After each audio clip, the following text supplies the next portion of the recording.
Titillate the juices. You know what? Woo! Right now. Woo! Woo!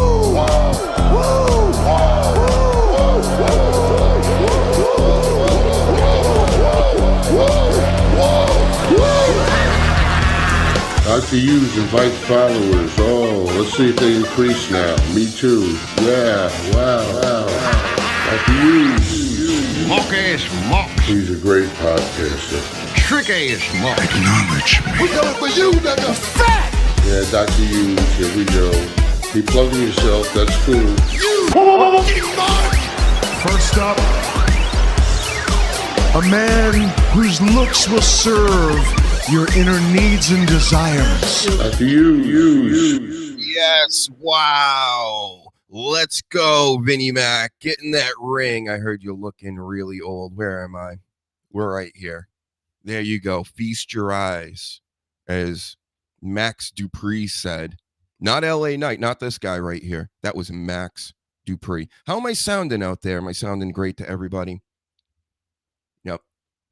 You know, this is pretty good. I don't mind when everybody doesn't show up on time anymore, because I was going to mention that, you know, doing a monologue is probably what's best for business.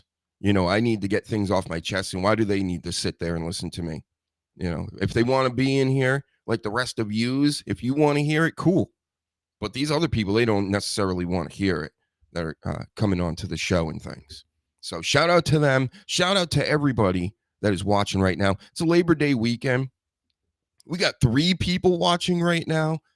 I expected nobody's going to be listening live today, watching live. They're out doing all kinds of things. You know, they're getting ready for Clash in Paris, right? Just like everybody else. I'll talk about that a little bit. I got an enormous amount of notes from this week. Plenty on this Raja Jackson. We're going to be speaking on this. This is very, very serious situation. Get retweeting, get sharing this to everybody. I mean, 3 people. Are we leaving live? There's no way. By now, we at least get some people on here. Jeez, where is everybody? You really all at the beaches today and sitting in traffic?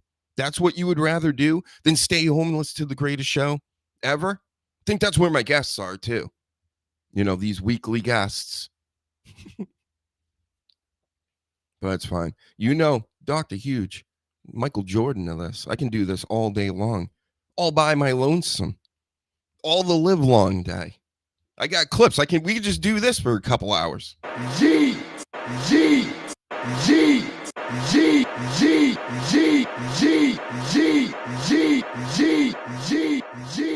That's right. So what I have the ladies do on me when they do, when they're riding, you know, like the pony, like that old, what was his name? The Pony song. You know what I'm talking about. Ride the pony. Yeet. The ladies yeet. Multiple different ways. Yeet. Mm-hmm. So I have evidence. I have footage. I've seen it. We're going to go through it together. And I better not get flagged for nothing, YouTube. For absolutely nothing, because I'm just showing the same stuff everybody else showed. Okay? And I got everybody out here that has nothing to do with pro wrestling, nothing to do with scripted fights in any shape or form. And they're out here talking about my business. This is my business. So all the nerds, all the whatevers out here, the talking heads, see this. Why do I know about XQC? You ever see him? And then he puts his face on the thumbnail. For some reason, people like faces on thumbnails. You want this face on a thumbnail? Okay, I guess I'll do it for you. But with a surprised face, and he doesn't know nothing about any of this shit. You know, I do. You do. That's why you're watching. So let's get into it, shall we? Any second now, folks. Hold on. So many buttons. All right, here we go. I got the whole video right here. This guy's a kick streamer. You know, this Raja Rampage Jackson. We're just going to refer to him as Raja. We're going to refer to Rampage Jackson as Rampage. And we're going to refer to everybody else, mostly everybody else, as dumb fucks. So let's just get some analysis on this. I'm going to, in a fair use manner right now, look at other content, which we rarely do here, but we should do a lot more. Because what's easier than doing a podcast and you don't even have to actually talk like Dr. Huge does all the time? So I'm going to give it a rest. And I'm going to let this guy talk. So he's about to go into Knock Pro Wrestling. Is it called Knock? Let's make sure. Let's be accurate as an analyst, journalist, expert out here. It is called so many notes. Knock Pro. Yep, I was correct. I already knew. Why am I even looking at notes? I already know everything. So let's enjoy.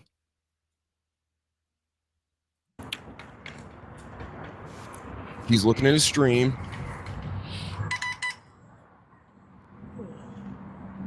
And you know what? He probably has more. I'm on Kick right now. You know, there's people killing people on Kick. There's people doing all kinds of nasty things. And that's all. They get like a ton of followers and subscribers. Get them over here. All right? I'm showing you the actual factuals. I'm giving you the truth. Treating the chat with respect. The free chat even. Showing them. See? Paladin says XQC is the shits. I agree with that. So I'm going to put it on the screen. You too could be a part of this show. Anyway, back to his lame show where he almost kills somebody, right?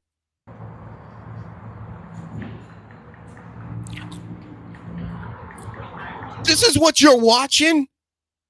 I'm serious right now. I haven't watched all the way through this. I haven't watched through any of these clips I got. I got a bunch of clips of all kinds of stuff, of everything that happened during the week. But we're going to sit here and watch a motherfucker chew gum.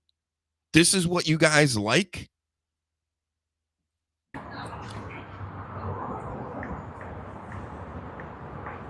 For the podcast people, he's just standing there sucking on his tongue. I don't know what he's doing. And looking at his chat. Oh, he's about to speak. Hold on. What's up, chat? Sup, chat? Good. All right. Wow. Wise words as usual. What's up, chat? Yeah. No, I didn't go with my pops. How does my head feel? I'm still fucked up. I'm not even Okay. gonna... So word is he was sparring days before this or whatever and got rocked. Got a concussion. So, hey, he's his own man. He's out on his own, right? Not living with Rampage anymore and all this, whatever. And he's like, I'm just going to go to a pro wrestling show because my friend invited me. What's his name? Mana? AJ Mana? We'll speak on him later, too. Got a video of him as well. I'm letting everybody say this in their own words. We won't even have to do much except give our 2 cents and just speculate on what's happening, which seems pretty obvious, right? That's part of the reason why I didn't stream earlier. I was supposed to stream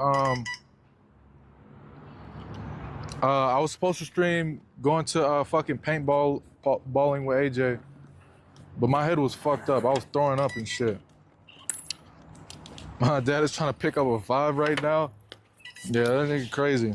Diddy Booty Jackson. What? Yeah, I'm fucked up right now, guys. Yeah, it's all good. Yeah, I know I need a fucking rest, but yeah, so Yeah, this is what is this, right? So this is what's happening right before. Let's fast forward it a little bit.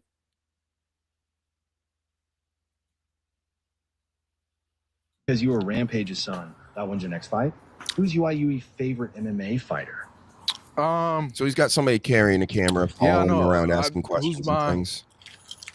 If you're saying UFC favorite, I have multiple. I don't have just one. Hamzat, Sean. I like talking about legends and shit. Mighty Mouse. All right, yeah, got it. Did I put this in the right chat? I don't know if I did. I got to put the links in the right chat. That would help, right? Because I'm not seeing it here. Hold on, everybody just hold on. All the millions, right? Yep. We got to fix this. This right here first. Yeah, I'm not seeing it, so I better send it again. They're probably waiting, like, what the hell? But I already sent it. Oh, it didn't go. Message failed to send. Well, let's try it again. You gotta love technology. That's the first time that's happened. All right, there you go, Sleaze and Danny. If you're ready.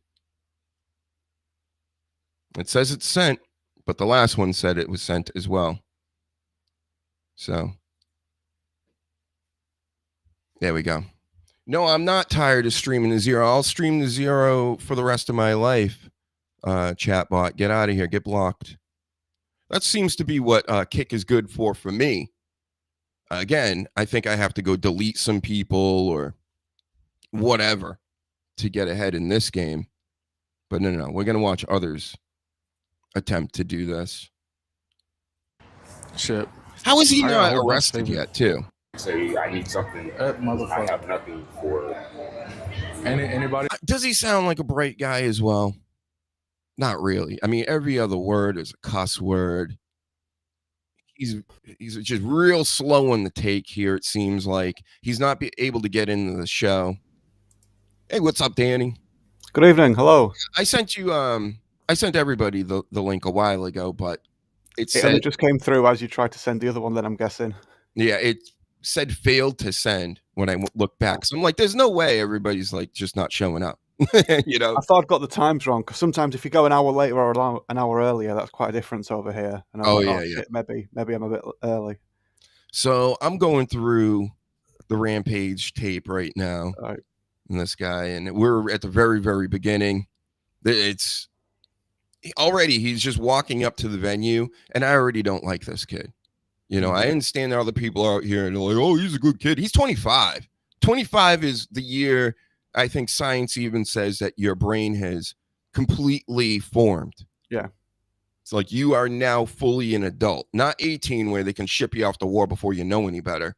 But, yep. All right, here we go. Here's a little more. So he can't get in the venue right now, and he's just like, motherfucker. You know who he reminds me of? I know you might not know this, Danny, but everybody in the U.S. will know this right now. Shedeur Sanders. He reminds me of Shedeur Sanders.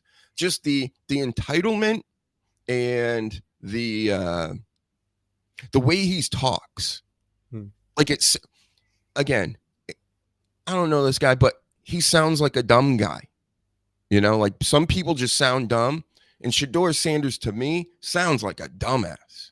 So I know there's a big like racial cult around Shedeur Sanders and stuff right now. And what I'm saying is like highly offensive or whatever. Listen to him talk. Tell me he doesn't sound like an idiot.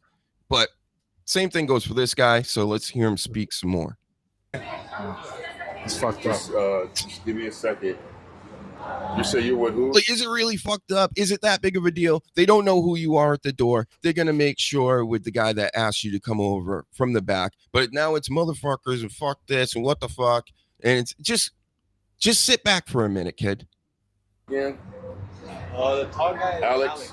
7-footer? Yeah. Alex and AJ. Yeah. If you have tickets, please come up here so she can get you in. Huh? Wolf Hall. JJ Wolf? You with JJ Wolf? Sorry? Who you got? And he said he was. Shit, unprofessional as hell. I mean, he's hamming it up. He's got a camera in his face. Yeah. And it's hot as shit out here. Damn. Have you been here? How long you been here for? I just kind of help out. I don't wrestle or anything. Oh, okay. But I've been helping out for like a month. Oh, okay, cool. All right. So, of course, he's eventually going to get in here real quick. 20 minutes to look at you in these tights, bro. You're a fucking asshole. I'm just saying, bro. Hey, can I mention it in that you're Page's son? Yeah, go ahead. Yeah. So this is right away. So I haven't seen this, Danny, not the whole way through like this. I've seen clips, right? And right there tells me this AJ Mana guy he's clout chasing like everybody else out here these days. He's engagement farming. This is what it is in real life form. You know, like, oh man, wait until I tell everybody, you know, Rampage's son and blah, blah, blah. Maybe we can do something with this, you know, like with this fucking, what do the Cornet call these things? Mud shows? Outlaw mud shows. Yes. Yeah, that's exactly what this is. That as soon as I saw this fucking incident, I'm just like, there we go. Cornet's going to be dancing over this one because it is just textbook outlaw mud show. But yeah, it's not just the promoter who got excited. Then Rampage Jr. got very excited because he just dealt with being stood outside with people not knowing who the fuck he is, and then he's going to go into a locker room full of wrestlers, big meathead dudes that are bigger than him, not necessarily tougher than him in a legit fights or anything. But as soon as that name's mentioned, the people go, "Ooh, it's his son, is it?" Then he's going to feel a lot bigger than he did outside. So they're both fucking clout chasing here. The egos, right? And I consider myself, I'm a pretty humble guy. Even when I'm doing, people are telling me sometimes, they'll be like, wow, you're really doing well with this or that or whatever. And I'm just, I don't even like to feel that because to me, I'm like, I can't be done. This isn't it. This isn't the final form, right? If it was, that'd be very, very sad for me. But but these guys are just like, they make it so obvious, you know, that this is what it's about. Even to his own face, it's just, I can't stand phony people. And that screams super phony to me because they're all like, I think they're all mentally ill. How about that? Or at least just entitled, and they're not. The circles that they run in, it's just, he'll be used to people just brown nosing him all the time and just kissing his ass and blowing smoke, and he'll be used to that. And then when he goes out to the real world and people aren't responding to him like they do in his chat or online, then it's going to be a big shock. So it's going to hurt his ego. Mm-hmm. All right. Well, they're about to go, I think, backstage, which is actually outside with a bunch of cars next to him. So, I mean, that's how it is sometimes. Plus, like, who gets to go into just any pro wrestling? I thought that was like a big no-no. Maybe back in the day. Everything's so loosey-goosey now that anybody can just walk into a locker room of pro wrestlers that are literally setting up their act and what they're going to do. But again, I guess everybody knows it's a performance, so what's the big deal? It's Rampage's son, right? We got to roll out the red carpet. So here we go. Thank you.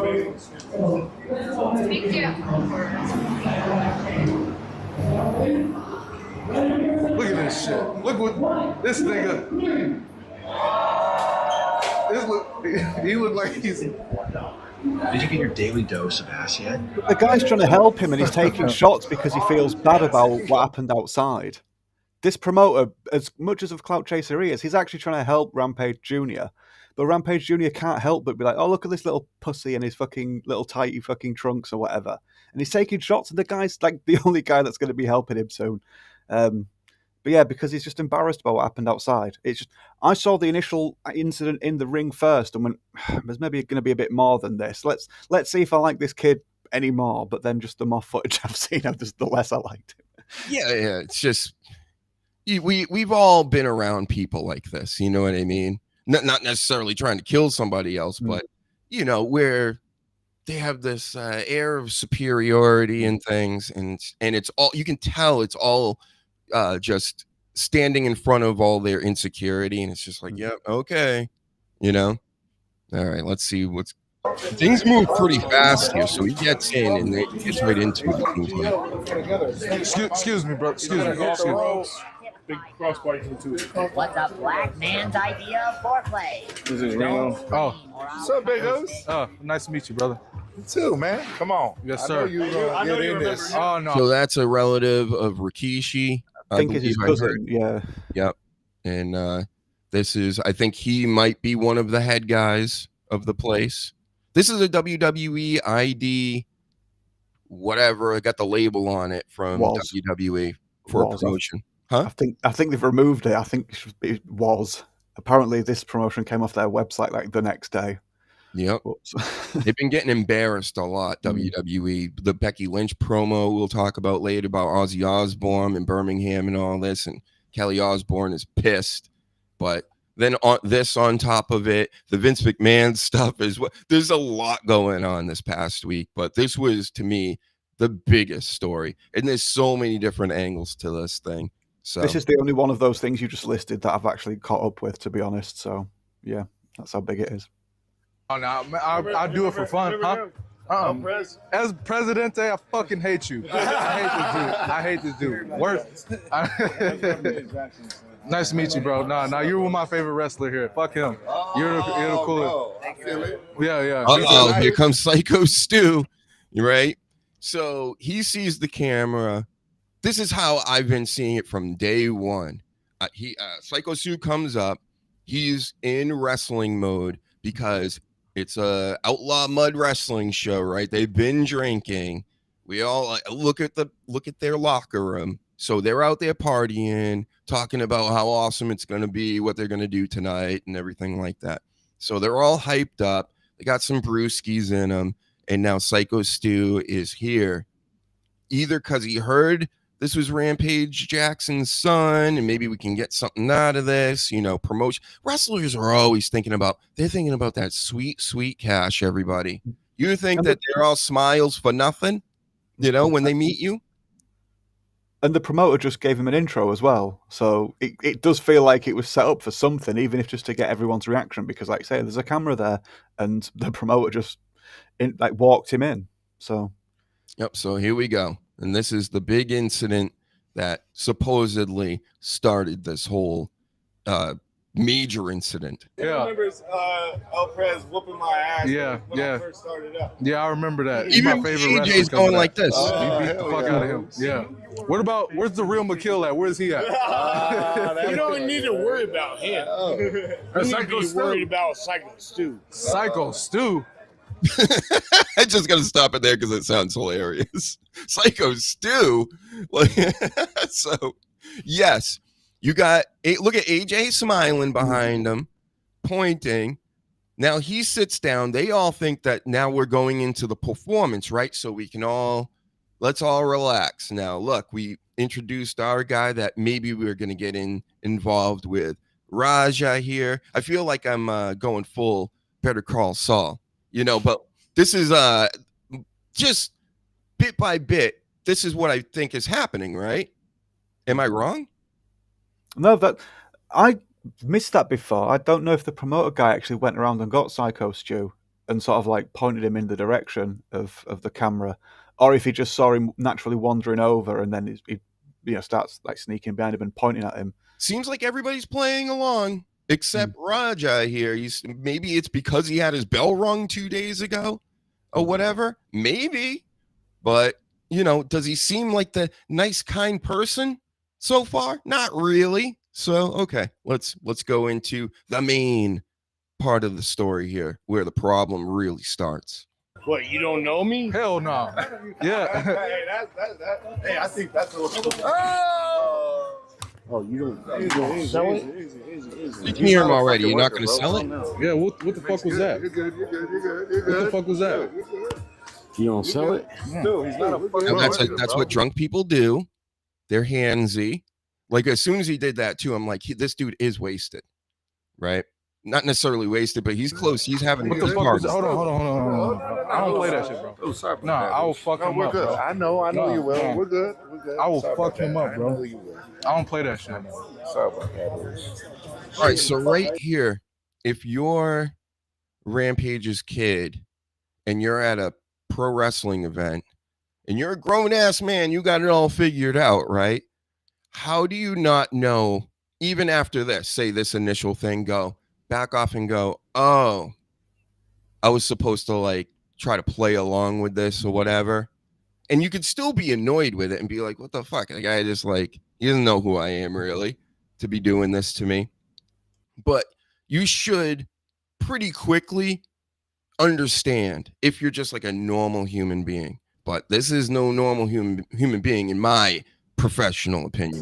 Nah, I will fuck him up, bro. I know you will. So I got you. I do not play that shit at all. Again, it's ego now. He put his hand on his head as well before he hit him with the can. So, you know, if you're going to bottle someone, you don't put your hand on their head, do you? And I've disappeared and bottle them, do you? You just go with the item. But Syko Stu blatantly put his hand on his head and then hit him with the beer can. And then later on, the kid even says, like, it didn't even hurt. Like, is Superman. And it's like, no, it didn't hurt because it wasn't meant to, you idiot. But it's just, yeah, it's ego. I don't know if he's still just rattled from the first incident of not being known by the people at the door, or if then all of a sudden he's just seeing these other guys in trunks and being like, why are they the stars? Or why do they get a show? I don't get a show. But he's miserable all the way through. Yeah, he just seems like a miserable human being, and it just happened to be one of the boys got involved with him, you know, because he does have a name through his father, and now it's just, let's see it escalate. We'll de-escalate. Tracy, so what are you going? Good, like this is just awkward and weird now. So it's like you gotta be like a bigger man and go, all right, you know, I didn't like that, I get what you're doing, but he doesn't get what's going on. That's what I'm saying. He's a dumb fuck.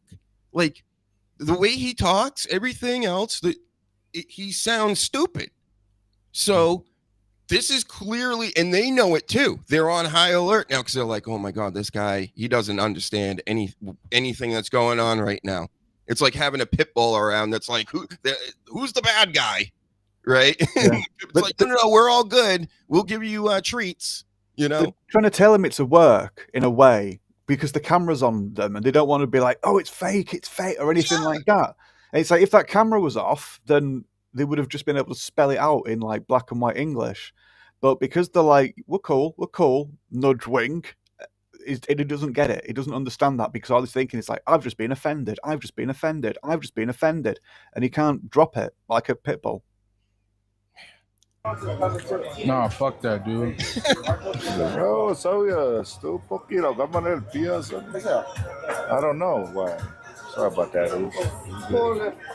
He always think that we're working over here, like it's part of the fucking story. He doesn't know what that means. What kind of homo thug shit? Rampage. And so No, bro. Go ahead, Stu. This is out there. Because he always think it's a work, dude.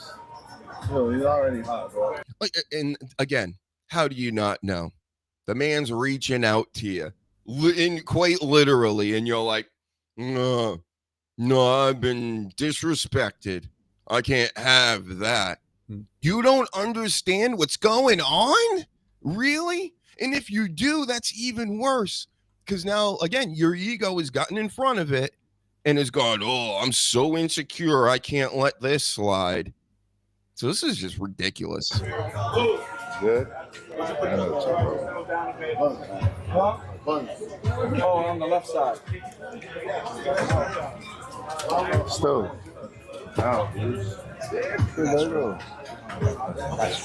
Now, everybody's consoling him. Like seriously. No. That's for me. I know it's for you, but we're trying to solve something right now. Like, you know, we don't want no heat. We don't want no problem. No, I'm cool. I'm cool now, but you know what I'm saying? No, you're not cool. You've never been cool. You haven't been cool. You weren't cool at when you getting out of the car, coming to the venue. You weren't cool in front of the venue. You weren't cool when you got inside the venue. You weren't cool when you got smacked over the head with the can. And now You're saying you're cool, but you definitely are not. He just want to make sure everything's okay. He knows he fucked up. He's trying to apologize and stuff. Yeah, you think it's part of the, you know. We just don't want no problem. You know, if we are apologizing, we're sorry for what happened. I appreciate that. That's some real shit. Let me draw mine on real quick. You know, I get the sweat, but that's some real shit. Oh, you good. know, apologies get out of hand sometimes with, you know, working and stuff, pro wrestling stuff. So, he is very simple. So I understand where you're coming from. I'm a little hot right now, so let's go ahead. You know what's chill. a good thing about this? Now I can make it something. Because I'm going to have you run in and fuck that motherfucker up. And there's the origin of the bad idea. So clearly they keep wanting to what's the word? Like capitulate, like just go, hey, you know, it's okay, it's cool, bro, because they know he's still pissed. You can tell in his body language and everything else. You got the whole locker room apologizing, and just grow up, bro. Look at the guy in the black on the right. Look at his look at Rikishi's cousin for suggesting that. He's just like, oh, dude, don't say that. He's not going to just come in and go, forearm. Yeah, that's true. Yep, nice catch. Yeah, look at the look on him. Like, what? Even the lass in the background was like, that's a bad idea. Yeah, she's looking afraid this whole time. Yeah, so she's looked the most sad and afraid now after that.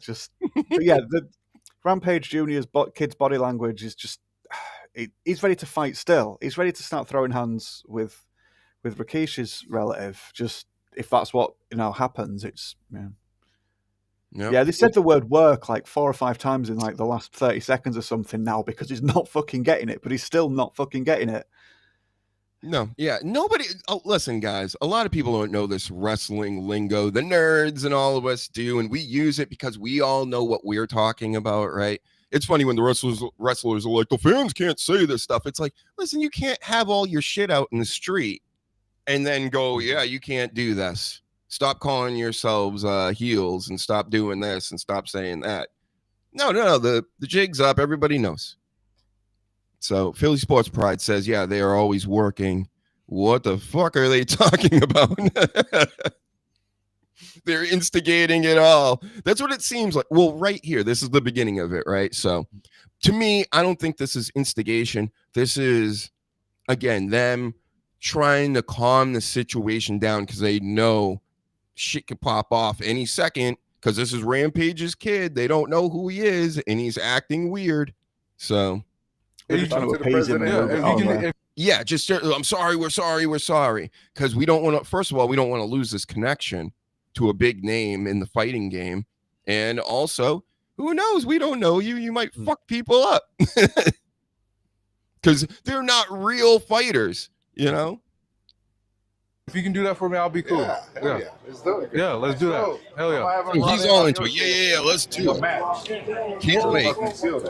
Yeah. Hey, Oh, now he's fine. Hey, it's going to all work out. Yeah, as long as I can do that. Yeah.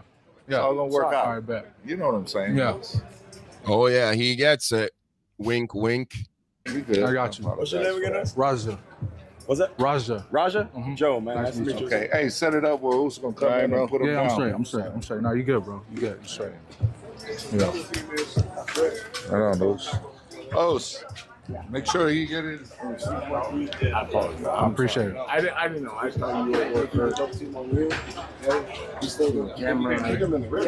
get it. We're not working out. Do you get it? I don't think you get it still. He's like in his own head just saying the right things now because all of a sudden he was told that he's going to be able to do something later tonight in the show. Oh, you're going to put me in the show? Oh, okay. All is well. That's how I see this. Not like he's thinking, I'm going to kill this guy now. It's just now at this point, he's like, okay, cool. Now I'm a part of this. I worked my way in and didn't have to do much. I just took that can to the head. And now I'm involved. You're going to come out on your mat, Zeus. I know you keep thinking we're working. We're always working. I get it. Yeah. I get it now. Now you know what I'm saying, Zeus? We're always working. So we'll set it up. I'll have him come out during your mat so we could fucking seal the whole thing and we'll make something out of it. You know what I'm saying? All right. Well, now you just involved fucking Rampage himself because that's his boy. No, he can handle it. Hey. Yeah, I can handle myself. And there you go again. With that's the whole reason he's there. Is Rampage is your father.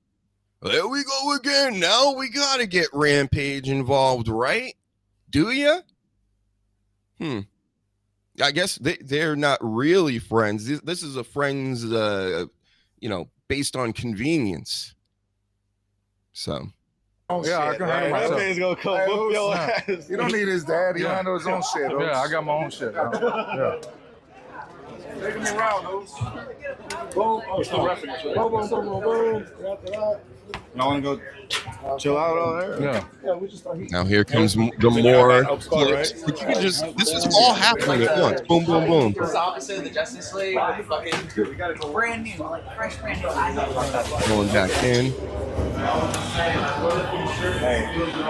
I tagged part of it. I was in the swing. No.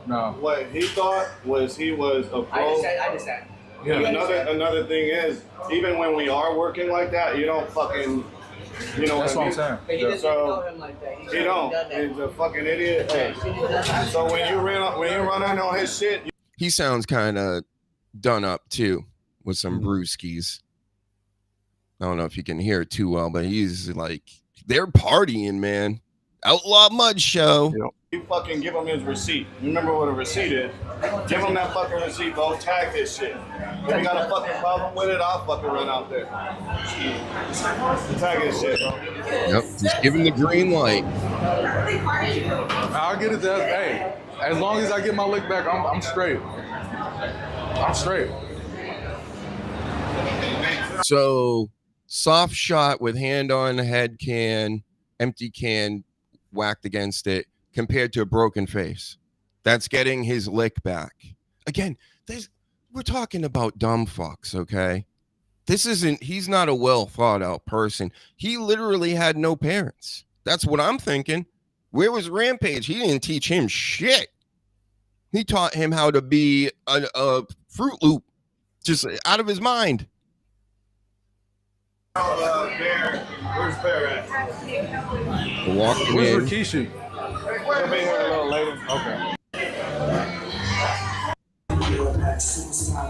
Anybody give you I appreciate third or fourth string. Okay, so now he's sitting front row. They had to go talk to the people in the front again that wouldn't allow him in the first place, right? And where they were like, yeah, we need front row seats, blah, blah, blah.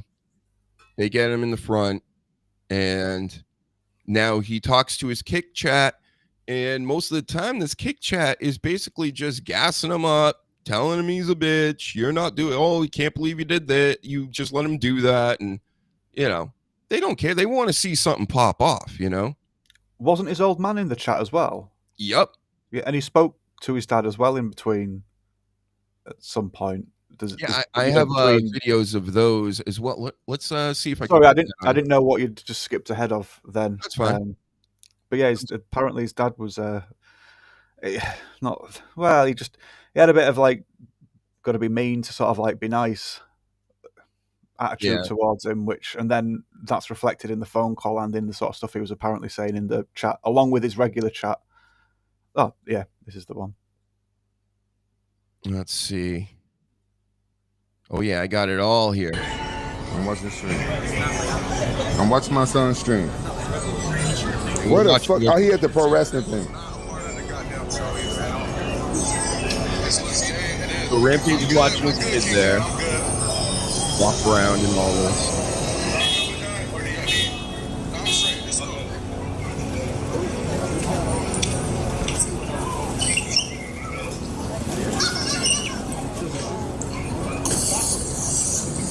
He at a pro wrestling event.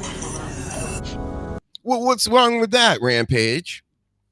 He's at a pro wrestling event and he gives this weird face. All right. Now he's in Let me call my watching. son. Yeah, he at the pro wrestling event. Around walking around watching dudes, men in tights and shit. I'm also watching men in tights and shit. And now he's calling them while he's sitting there. Yeah, go ahead. No, I was gonna say I get the general sort of like I'm a legit UFC fighter or an MMA fighter, sorry, and that this stuff isn't real. I do completely get like why they don't like why some of them don't like it, but yeah, he leans into like the attire as well, not just the fact that it's a work. The MMA fighters know. A lot of them are like, I would never do pro wrestling. That's way harder than this, and it is. You get what do you fight 2 fights a year, 3 fights a year? In wrestling, you're on tour like all the time. And that's the main part of it. And you're getting your ass kicked at the same time. So you're doing both. Yeah, not a lot see that though, and not as many that should have done, I think, have sort of like successfully done that crossover, like Dan Severn and Brock Lesnar, for example. But there is room for a lot more of them to do it. Oh, definitely. But again, I think a lot of them are like, no, I like prize fighting better. You train for 3 months really hard or whatever, and then you do the fight, and then you go eat McDonald's and you lay on your ass or whatever you want to do. But wrestling, nope, it's all the time. But the prize fighting seems more sort of like, I don't know, you get to peacock more, it's seen more seriously by a lot more people in like the mainstream. Whereas there's always that, oh yeah, it's that fake wrestling news time. When it comes to WWE and such. Again, I'll give him an angle on this. Rampage is to blame for a lot of just the way his son is, maybe his lack of being around or his being around in general. It reminds me of when he was on the UFC Fight House thing, when they would have those old UFCs and they would have him in the houses, and he was one of the coaches one year, and he messed with this one guy and called him titties so much. He called him titties like 1,000 times an episode in front of the millions, to the point where his own student was trying to fight Rampage Jackson in his prime, and which is like a terrible idea, but he pissed him off enough to do that. I'm guessing he does the same thing with this kid because you can hear it. And I think, here we go. If you can hear this, people, it's kind of muffled with all the sounds and everything. I looked at his stream. Sorry, no, it's too loud. Apologize, right? Hey, yo, because when I mentioned, did you get jumped by a bunch of dudes in tights, nigga? You said what? Say what? So right away, did you get jumped by a bunch of dudes in tights? Rampage is a clown, and a lot of people may not know this just because he's a scary badass. But a lot of people that have been involved with MMA for a long time, like myself, I know Rampage is a complete clown, and instead of getting really, really mad, he'll just get really, really sarcastic and he'll goof on people. And probably because nobody will do anything about it, right? So he'll just keep goofing and keep goofing. So instantly when he gets his son on the phone, how dare you? You're going to let people in tights? So he's gassing them up just like the 12-year-olds on Kick. Did you get jumped by a bunch of dudes in tights? No. Why didn't you tell me? No. You got a problem. Do I need to send my goons over there? No. This is crazy. I thought we were a family. Did your coach take care of everything? I apologize. So let me put you in the right direction. I looked at your stream because my chat was going crazy, and then by the time I popped in your stream. Imagine you got a dad that tells you my chat's going crazy. Imagine you got a dad that says my chat's going crazy. Right there tells me everything I need to know. This motherfucker ain't really got no dad, if you know what I mean. That's nuts to me. I would never say that to my kids. You was hugging on a dude in some damn tights. Man, man, you shut the fuck up. I looked at your stream, nigga. You were hugging on some dude in some booty shorts. I wasn't fucking hugging on nobody. I saw you, nigga. I saw you hugging on your coach. Sexual fantasies. You need to stop that shit. No, I don't got no sexual fantasies, nigga. I got some eyeballs. I saw you making shit up. I ain't make nothing up. Okay. Was you not around a bunch of dudes with some damn pro wrestling show? Oh, you're the pro wrestling show. He wants to be mama right here. That's my nigga, I thought you was the motherfucker at a baby oil show, nigga. Everybody was all listening and shit. All right, at a baby oil show. So this is how they converse, I guess, a lot. And I heard another story where he was on a podcast talking about how Raja, I don't know how long ago this was, he was on the podcast with him and he's like, yeah, he sucker punched me one day, rocked me too. He's like, and if my head hit the you know, if I really went out and I could have hit my head on the corner of the coffee table or something, just died or whatever. And it was like over some stupid shit. And he's like, yeah, I can't even talk about it. He'd be embarrassed over it. So who even knows? It's probably over something stupid. And his son decides to haul off and sucker punch his own dad. This is what we're dealing with, folks. This is the mentality, right? So yeah. You know what? He hangs up right after that. So yeah, it shows Raja here. Fake can, bro. It was not a fake can. I'm telling you that shit right now. It didn't hurt, but it wasn't a fake can. No, it wasn't a fake can. That was a real ass can. Bet. After getting cooked by the comments, Raja gets impatient and stands up and asks when I'm gonna fuck that dude up once he got that signal. And then that signal.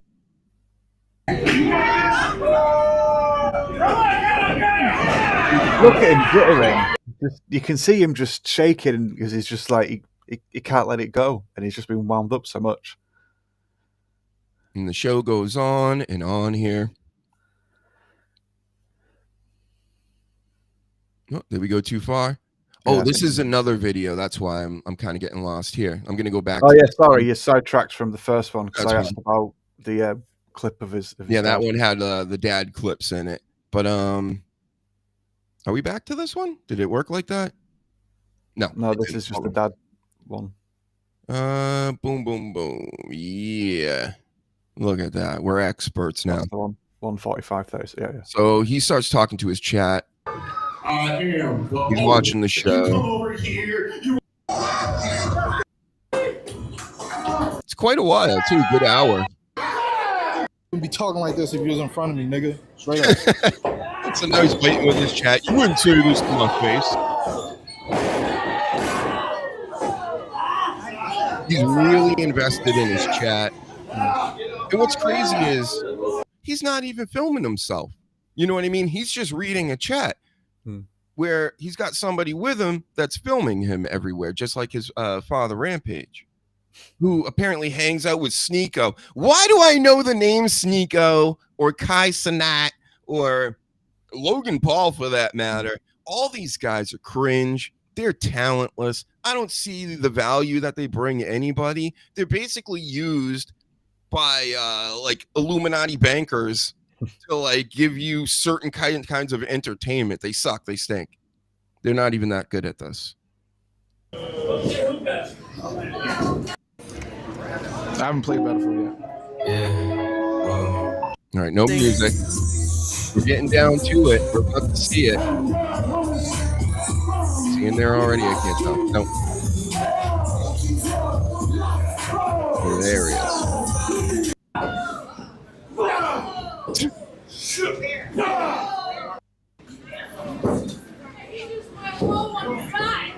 Right, he's about to run in. Oh, crap, I'm tired of this, okay? No, stop it! It's literally like a couple frames later. There he goes. We've all seen this. I'm even gonna just turn off the volume because it just gets crazy, the sound. Boom. So boom, right there, Yeah. he's out. Already out as soon as his fucking head hit that mat. Just And a I whip heard- on that. I think the number was 23 punches he took, which is just so. How long? Let's see what everybody does because I've never actually looked at it and analyzed it. We know he's committing a felony right here, right in front of the cameras. He's just dumb. He's dumb. He's doing it at a wrestling show in front of kids. After already getting apologized to by the entire locker room. Anybody that says that this isn't wrong, which there are some, and we will be speaking on those and showing those videos as well, in their own words. Again, we don't even have to say anything. It's either you get it or you're a dumb fuck. So let's see what everybody's doing. We got this guy's working over here in the corner. You know, he's laying down. Oh no, he's probably gassed because he looks kind of fat. Got another guy down over here. They're not going to do anything about this. All right, let's watch. The ref, too. I think I remember the ref not doing anything except stop it. What, broad? Stop it. You're going to scream? Stop here, just little pats. So there you go. He's hauling off on him. Face paint guy jumps in. That's not how you pull somebody off. See how he's got his body away from him? This is for everybody in the future. You go and you grab the neck. You grab the neck and you hold on for dear life so he doesn't flip you over the top of him, because he's going to lean forward and try to dip you off him. Grab the neck and try to wrap your legs in and just squeeze as hard as you fucking can. That's what you do.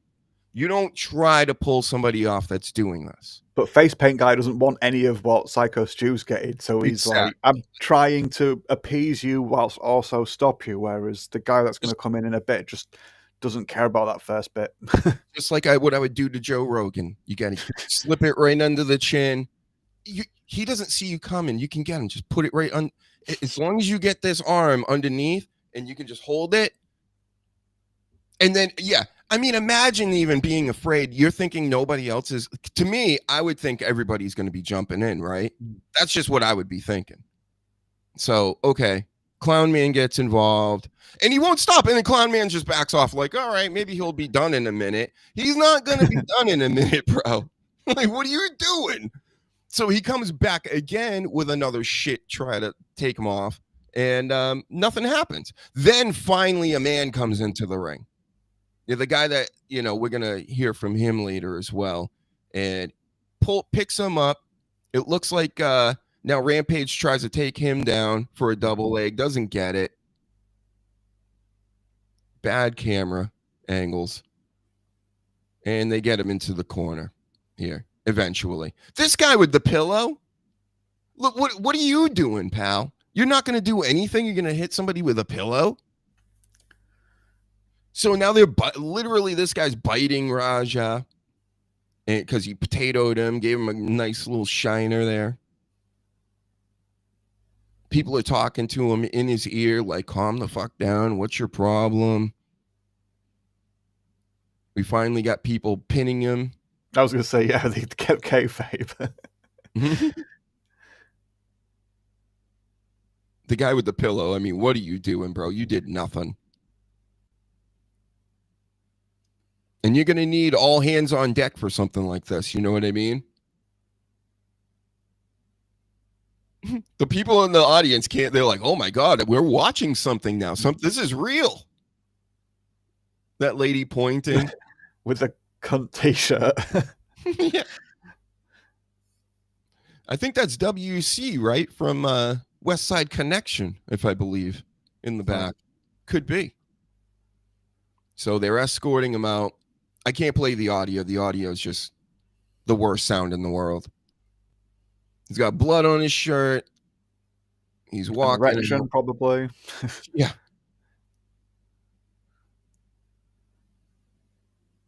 He's still not done. He could keep going. He could go back and hit him more if people didn't get in the way. He still hasn't let that go. No, he's literally training to fight right now. So he's like, and he's young. He's in his prime. He's been training to fight. I don't think I got the videos of him freaking out afterwards, but whatever. Yep, he's just walking off here.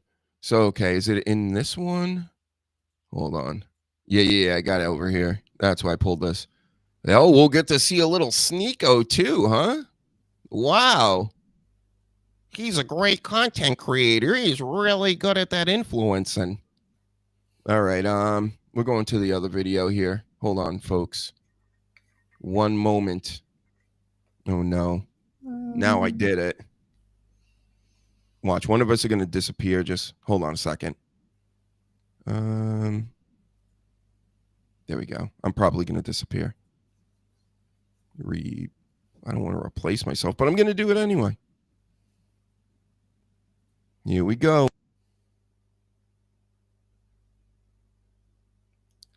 Oh, can he press play? No. I'm back. And like so. Something like that. Yes. Right. Bam. All right. So he is now walked out, and we're going to listen to his post game. And fight him or stall him long enough to keep him there. I don't know. I don't want to hear from you, bro. Nice fit. Tired of motherfuckers playing with me, bro. Real shit. One of them a bitch and fucking bit me. I'm tired of everybody fucking playing with me and shit. Think I'm on. It's shocking they bit you, huh? Crazy, right? Why would they ever? Murdered one of the friends, colleagues. Why would that ever happen? Why would they do that to you? Oh my goodness. What's my thought on the referee? I think we already said. I mean, he didn't do anything. He acted like a broad. He didn't do shite, as the people in the UK say in some places. And Litman, why couldn't someone have done this to Speedball Mike Bailey on Dynamite? What? You never know. There's still time. That cornball Mike Bailey. Man, I can't stand him. I can't stand Sami Zayn still till this day. Somebody lock him up, deport him, do something. But anyway, I digress. Always playing and shit. Call me bitch and shit. You a bitch. Not no fucking bitch, bro. At the end of the day, I'm gonna stand up for my fucking self. That's standing up for yourself. Taking an apology from another grown man. That's standing up for yourself, and then beating them half to death. That's what he calls standing up for himself. This guy's an idiot. I'm guessing Daddy called him a bitch. I'm guessing instead of titty or whatever. Yeah, I'm guessing that's what he's used as a motivator for his lad. Because Junior's got banging on about stuff that hasn't happened, that didn't happen in the wrestling match. So I'm gonna guess it extends. We can't skip this either. There's so much going on. Philly Sports Pride. The ref actually counts 1, 2, 3 on this. The guy's like dead in the ring, and they pin him, and the ref counts to 3. Oh my God.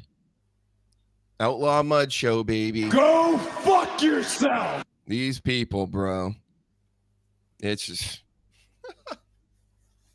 We're surrounded by dumb fucks, Danny. Everybody, like not everybody, a lot of people in this world, they don't seem to get it. They don't understand how like civilization works and how to be civil and do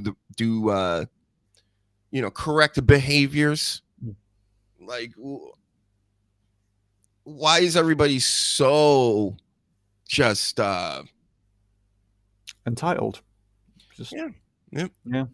There's this thing called other people, and we forgot that at some point.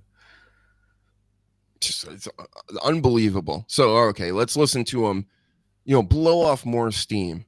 Because I'm tired of everybody fucking playing with me, bro. Real shit.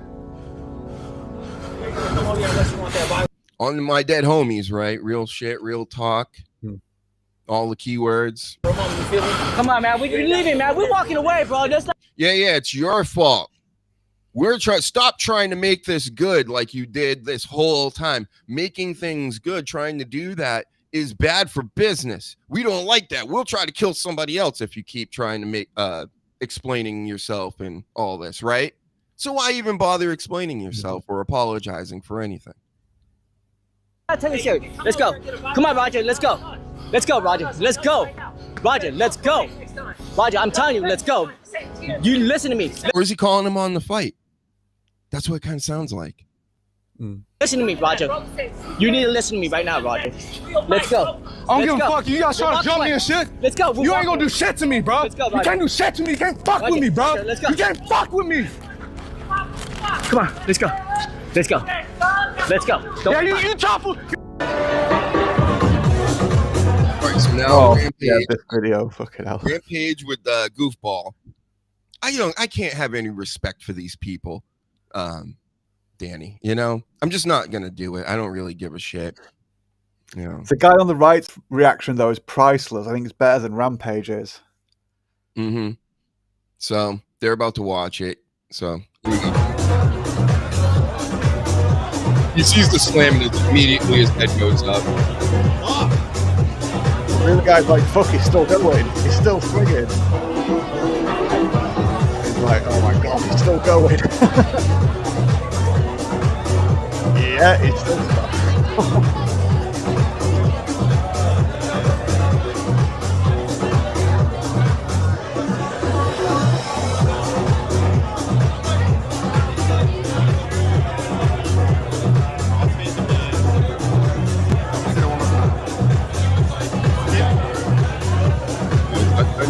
yet.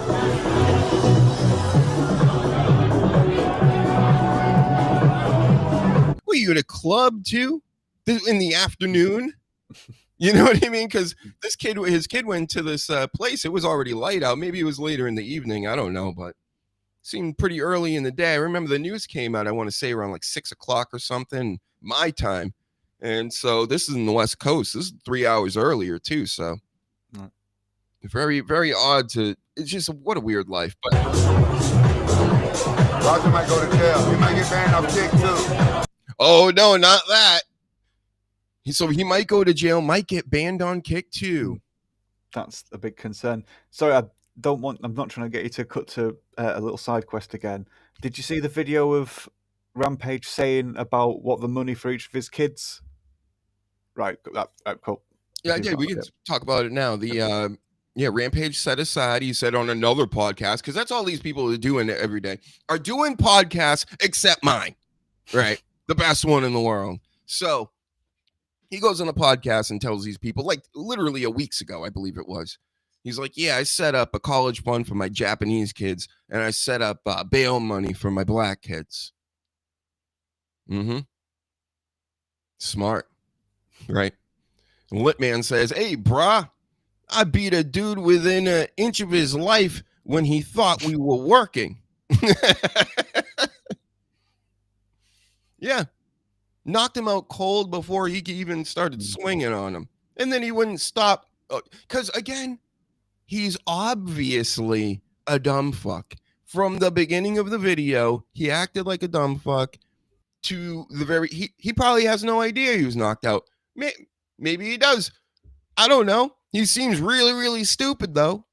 And look at Rampage Jackson. Oh, no. My son's going to go to jail. Oh, no. He might lose his kick, too. Oh, and then what the third thought, I guarantee you, is how much is this going to cost? So let's see what else he has to say.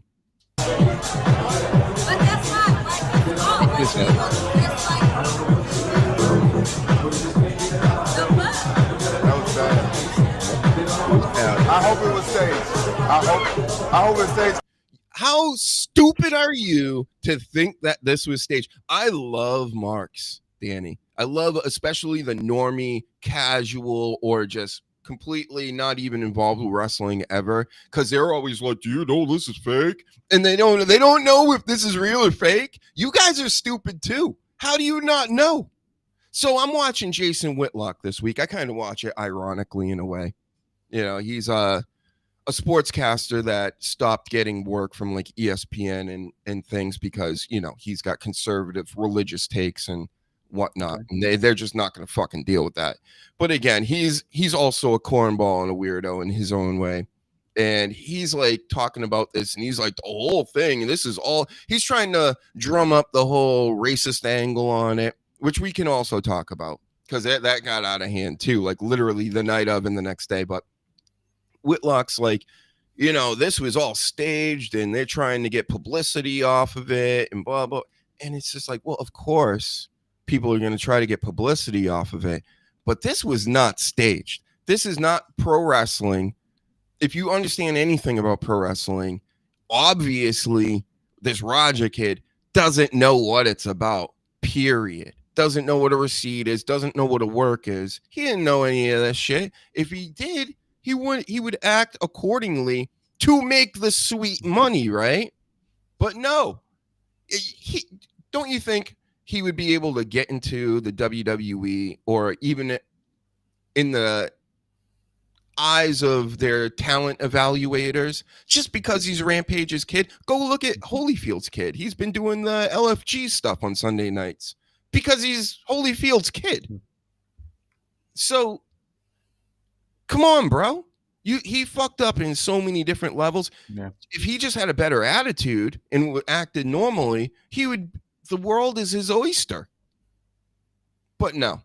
He's got no, everybody's against him. He's super insecure, probably from the help again from Rampage, his own father, and him listening to his kick chat. They're ridiculous. You're going to take advice from your chat? You're going to fight with him? All right.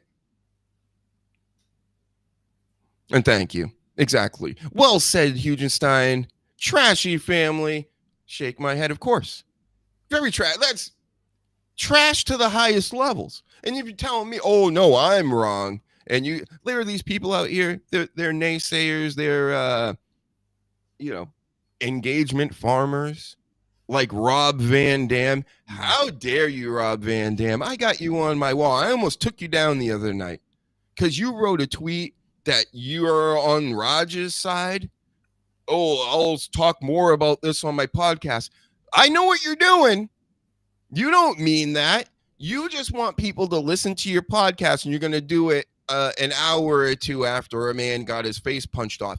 I don't even do that. And I came to the realization this week, Danny, people view me as, oh, I'm a troll, I'm a parasite on pro wrestling. I help pro wrestling more than most of these dumb fucks out here because they're out here they're just feeding off of everything. Like John Cena talks to Logan Paul and everything. And believe it or not, I'm actually a decent human being. And that's why I can see very clearly what a lot of these people, just through a screen, what they're up to, what's happening. I don't have to take other people's opinions into consideration because I know how to think. There's a lot of people, they don't know how to think. And when you got RVD out here that everybody idolizes and is a legend in the business and things like that, he's going to start engagement farming now? You're going to cheat the game, homie? That doesn't make any sense. And of course it worked, right? I'm sure a bunch of people tuned in to see what he thought about it. He's like, oh, I didn't know the whole story. Sure you didn't. Got it. I know what you're doing. But anyway, I digress once again. You have anything you need to say before I play this again? It's a shame about Rob Van Dam's midlife crisis, I suppose, after his marriage ended. It ended already?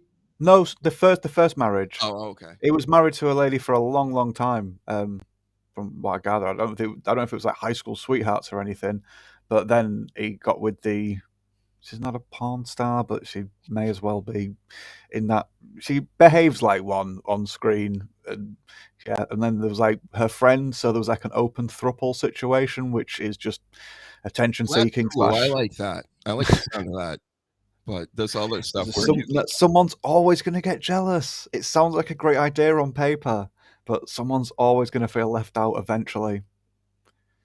I don't know. No, not my past, Danny. Everything worked out perfect. Anyway, back to Rampage and what he's up to. Sometimes people do hardcore. Some people do hardcore. It's not hardcore. These guys are so fucking stupid. I can't take it anymore.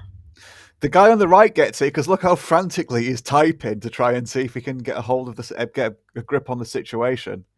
He saw the mess immediately. He's like, "Oh shit!" and gets his phone out, and he's going like mad. Whereas Rampage is just trying to work it, talk himself into fixing it, and it's not going to happen. This is hardcore wrestling. Why is there only 7 people watching right now? What is going on? I honestly don't know, Danny. I've never seen it. Like, I know it's a weekend and it's a Labor Day weekend and all this. All right, it says we're streaming on 3 platforms. 7 people? You have got to be kidding me with this. We're all just going to watch this later on this week? Okay. It says more than that on Twitter. Huh? The live on X, it says more than that. It does? Yeah. On my end, it does, yeah. It fucking better. Waste my time to talk to 7 people. One of them probably you.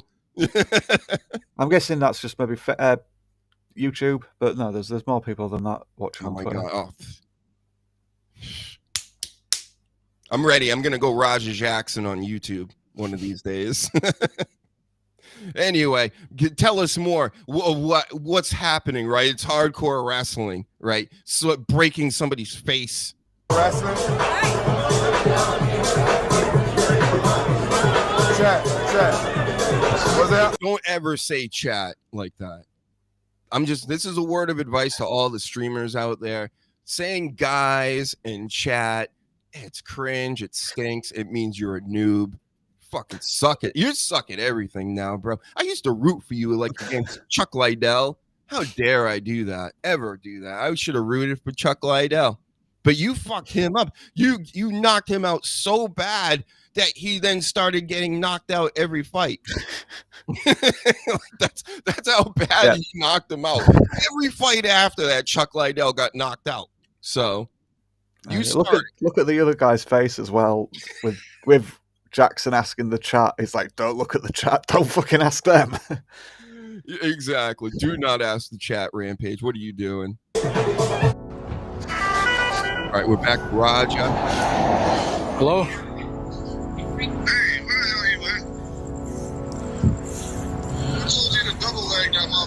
I told you to double leg that motherfucker.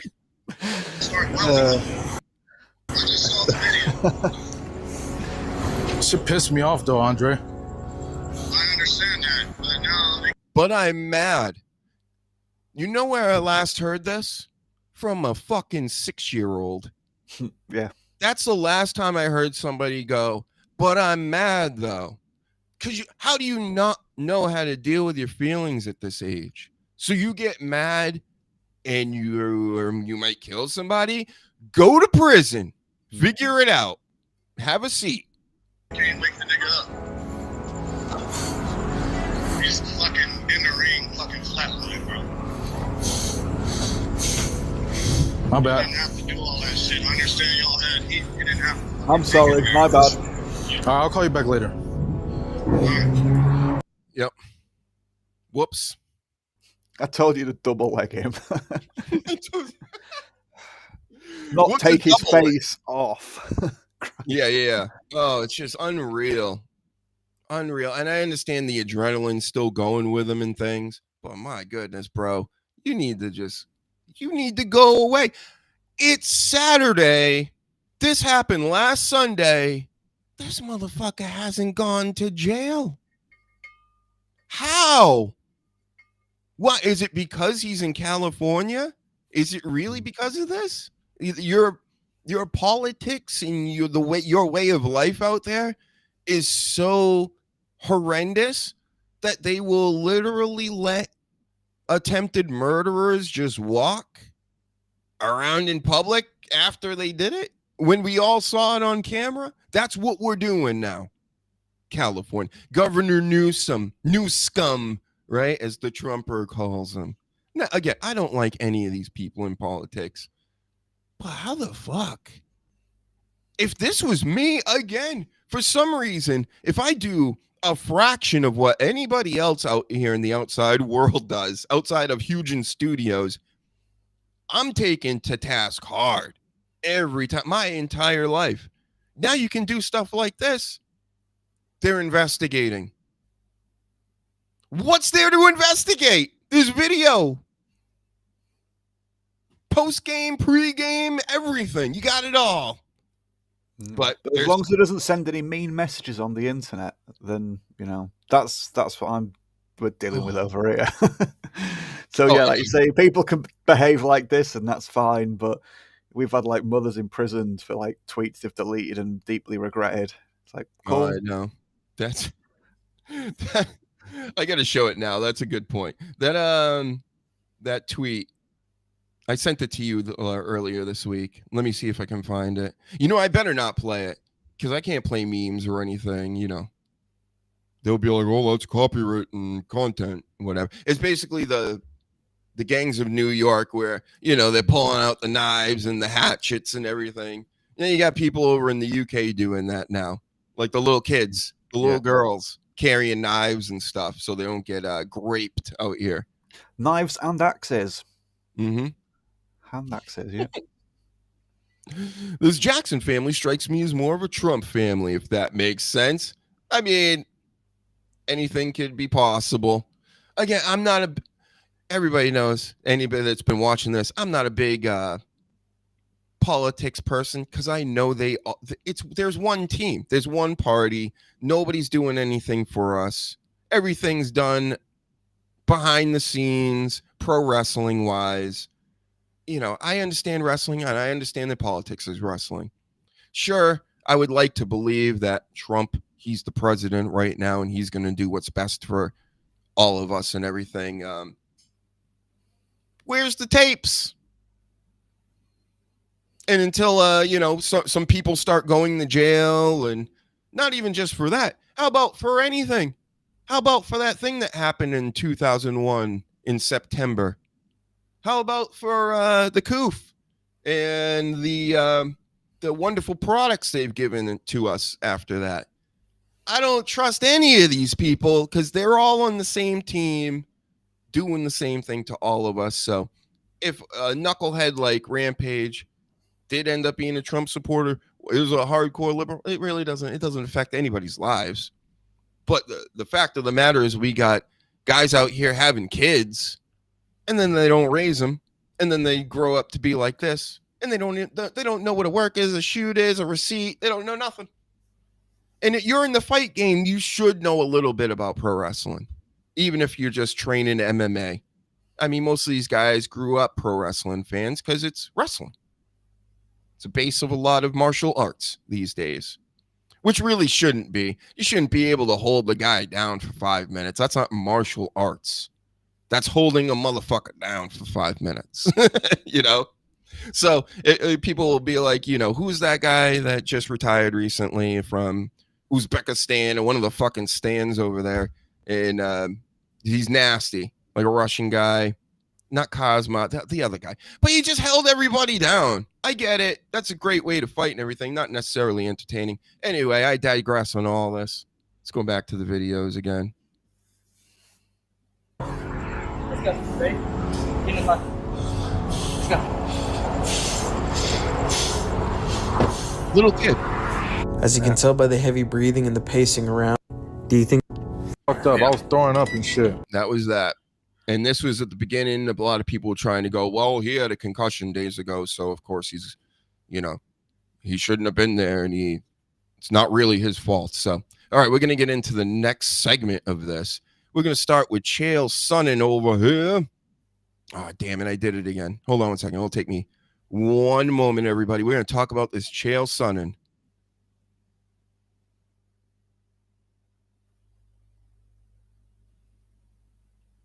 I love it. It says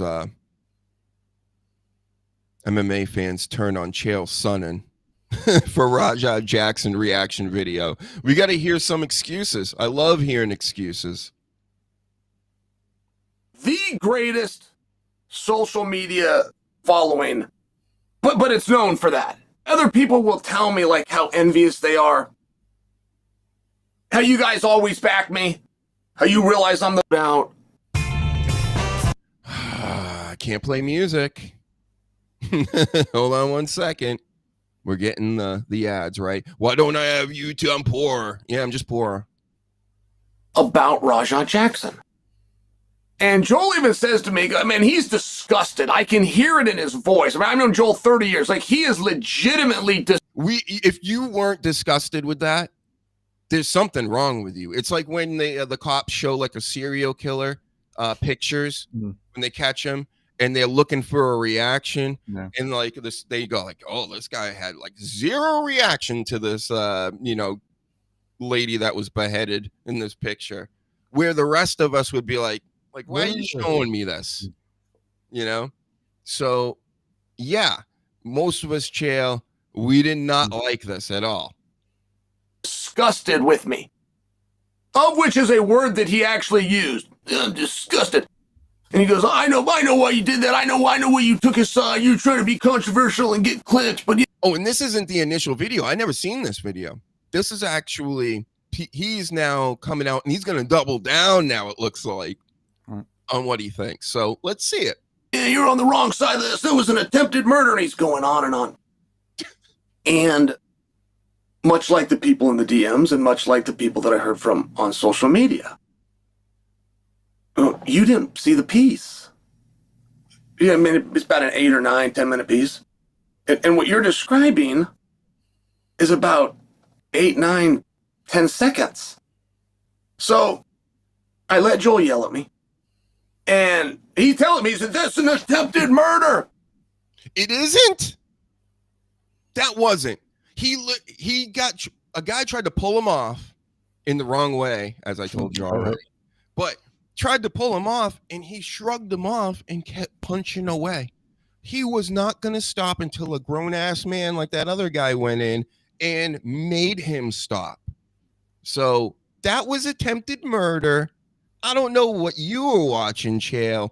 Maybe you took a little too much HGHs or roids or picograms or whatever you're doing, and that head's gotten too big and swollen, and it's kind of like hurt the intelligence that you used to have.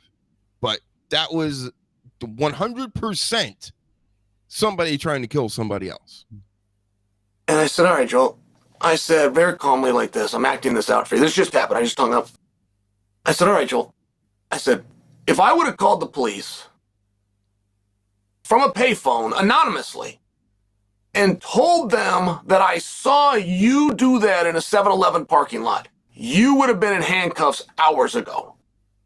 He goes, yeah, that's right where I belong. I said, oh, okay, but in this case, it's on video.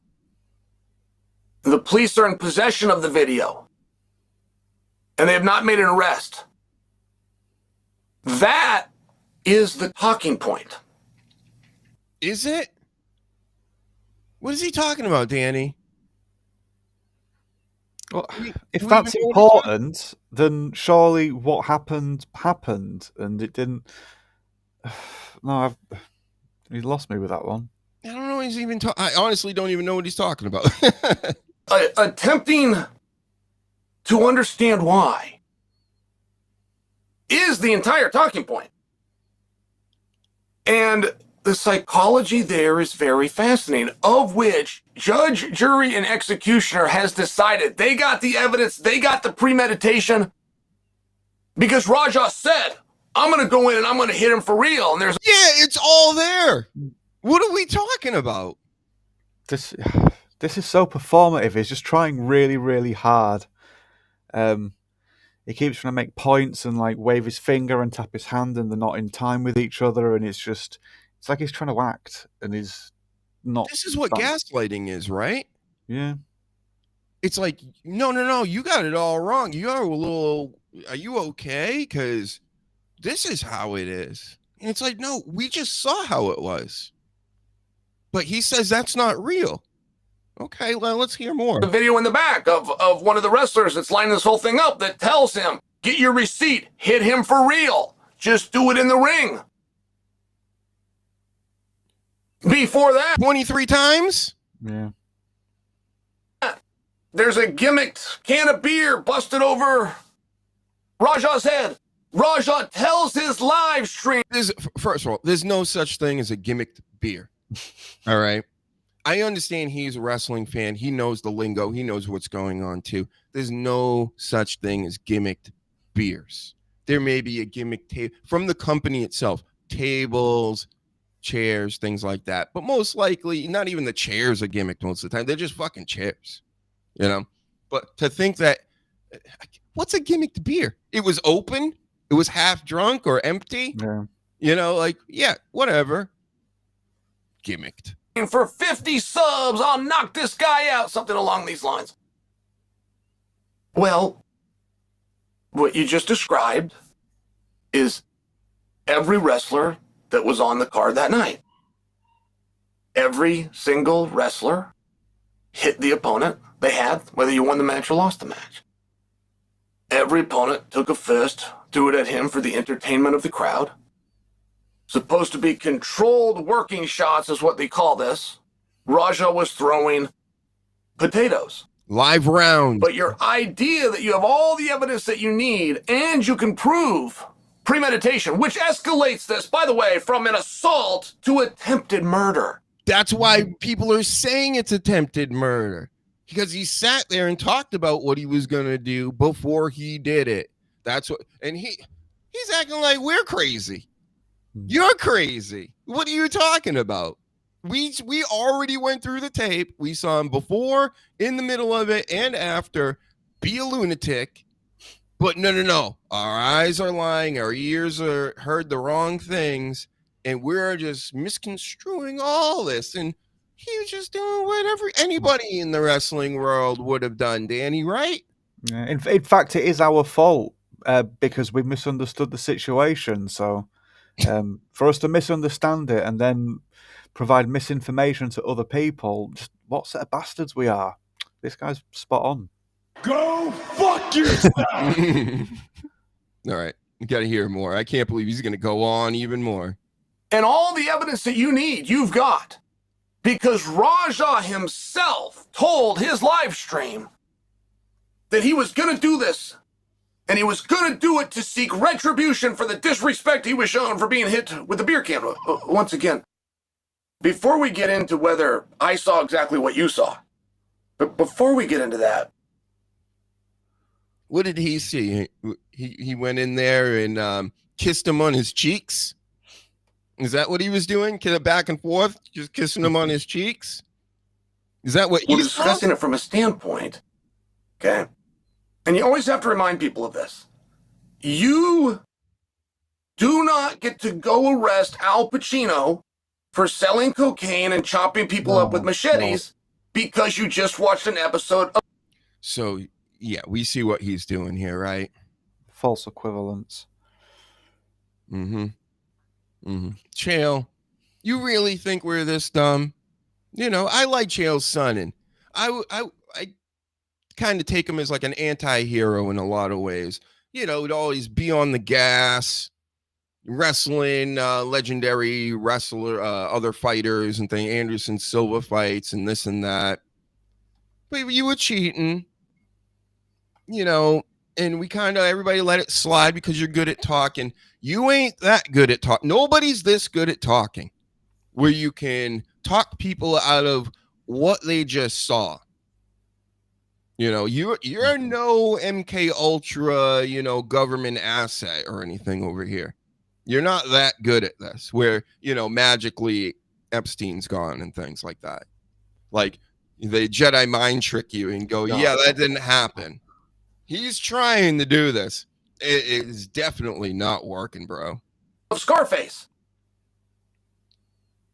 You don't get to decide as the viewer where the show ends and real life begins because you're so skilled and talented. No, I get to do that. I personally get to do that. And that's why I show things like this. You're literally talking about this. Imagine you're watching a horror movie. Would you be upset at Pinhead and Hellraiser and try to cancel him? No. But am I on live right now, Danny, torturing human beings in real life? No. Did he say, did they remake Scarface as a TV show? Because he just said an episode of Scarface. I know it's a minor detail, but yeah, fair enough. Just, he's trying to be really clever and think he's a lot smarter than he is. And like I say, he's overly animated and he's trying really hard to get this point across because he doesn't want it to be true and or he really wants us to think it wasn't true. He's trying hard. And this is the second video, by the way.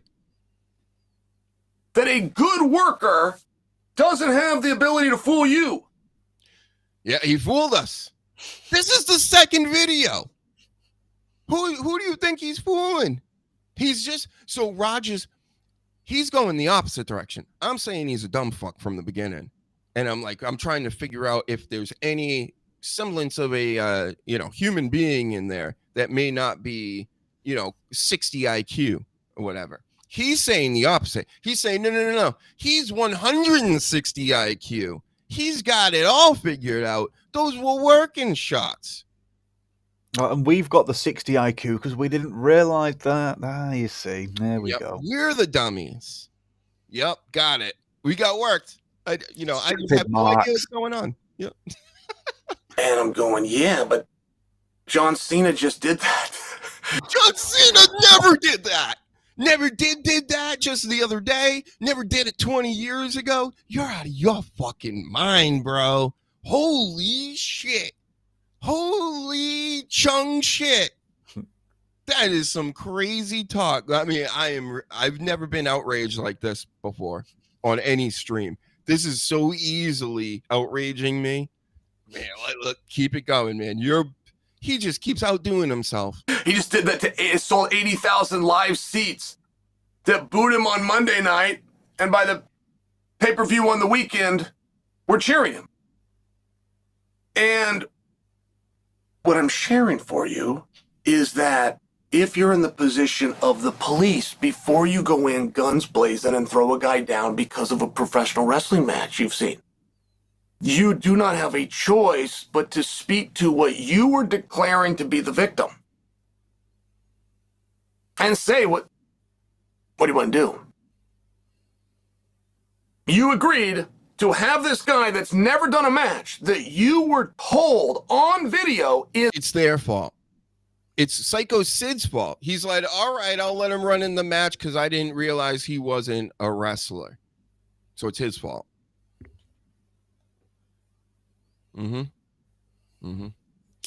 They let this guy into the locker room. Another wrestler assumes this guy in the locker room with a camera following him around is probably a pro wrestler from somewhere, gets involved. It's his fault for being a pro wrestler. That's so. It's just like, it's wild. This is literally the reverse of what everybody knows. He's trying to tell everybody, we're all wrong. We're all dopes. He's not a worker, which means he's not. Some of us are dopes, but I mean, come on. Even the dopes know what's going on here. A wrestler. He's never done this. You said, put out the video of me busting the can over your head, let people know, and come get your receipt in the ring. Now, I understand that no reasonable person, we're talking about Psycho Stu here, who, by the way, is a family man, he's a veteran, wonderful guy.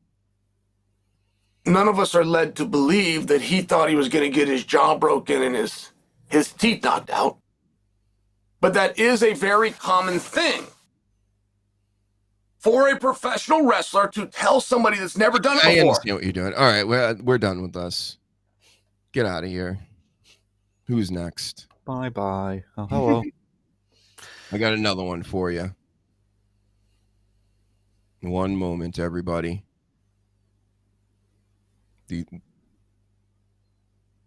Oh, how dare. There we go. Let's get you over there. Let's do this. Yep. Next we got Mark Henry here. What's your thoughts on this, Mark? People are not experienced to our business, and you have to be fully educated. You got to be fully trained. All right, let's get educated. And people think that that's something that's not prevalent. But like when I came into wrestling in 95, 96. It's 2025. It's 30 years later. Just want to remind everybody. I had a lot of the same issues. I didn't like the ribbing. I didn't like the joking. And anybody that talked to me that I didn't think was worthy of having that kind of aggressive conversation. Worthy. No joking. No this, no that. Who wants to deal with somebody like this? And I get it. I don't want people shitting in my bags or anything like this. Like if it's that type of deal, yeah, you get me. I'm all good with it. And especially the style of hazing he may have gotten in a period of time. I mean, we saw DX in the ring basically in blackface. So, I mean, yeah, and acting like gorillas and shit. And they call him the Silverback, right? I get being annoyed and being mad at all this, right? That's when you talk it out, right? You go, hey, this is fucked up, basically. But he's not seeming to like. All right, I haven't heard this yet, so let's see what else he's got to say. They got that work. And, I don't know the full story, but I do know what I saw. And it looked like he wasn't smart to what was going on. And the dude that was messing with him bit off more than he can chew. And, you got to be careful, one, who you mess with, and two. He's in the wrestling locker area at a mud show. This ain't WWE locker rooms and stuff like that. Of course, nobody can go in there, right? But you can go into these ones. He's saying they didn't know. Oh, they messed with the wrong person. They just didn't know. I'm saying Raja didn't know the whole time. He doesn't know. He didn't know his ass from his elbow. All right? He didn't know shit that's going on. Like, what kind of example are you as a veteran for inciting a riot with a kid? Inciting a riot with a kid. That's what Syko Stu did. I'm just trying to figure this all out, right? Chael Sonnen told me I'm wrong. Now Mark Henry's telling me I'm wrong. I'm trying to sort this out with the audience here. Chat. Tell us what you think. And he's not 12 or nothing, but he's still significantly 25 fully formed brain, Mark Henry. Facts. Younger, and you want to make sure that you want to wait until he's 30, that everybody knows what we're doing.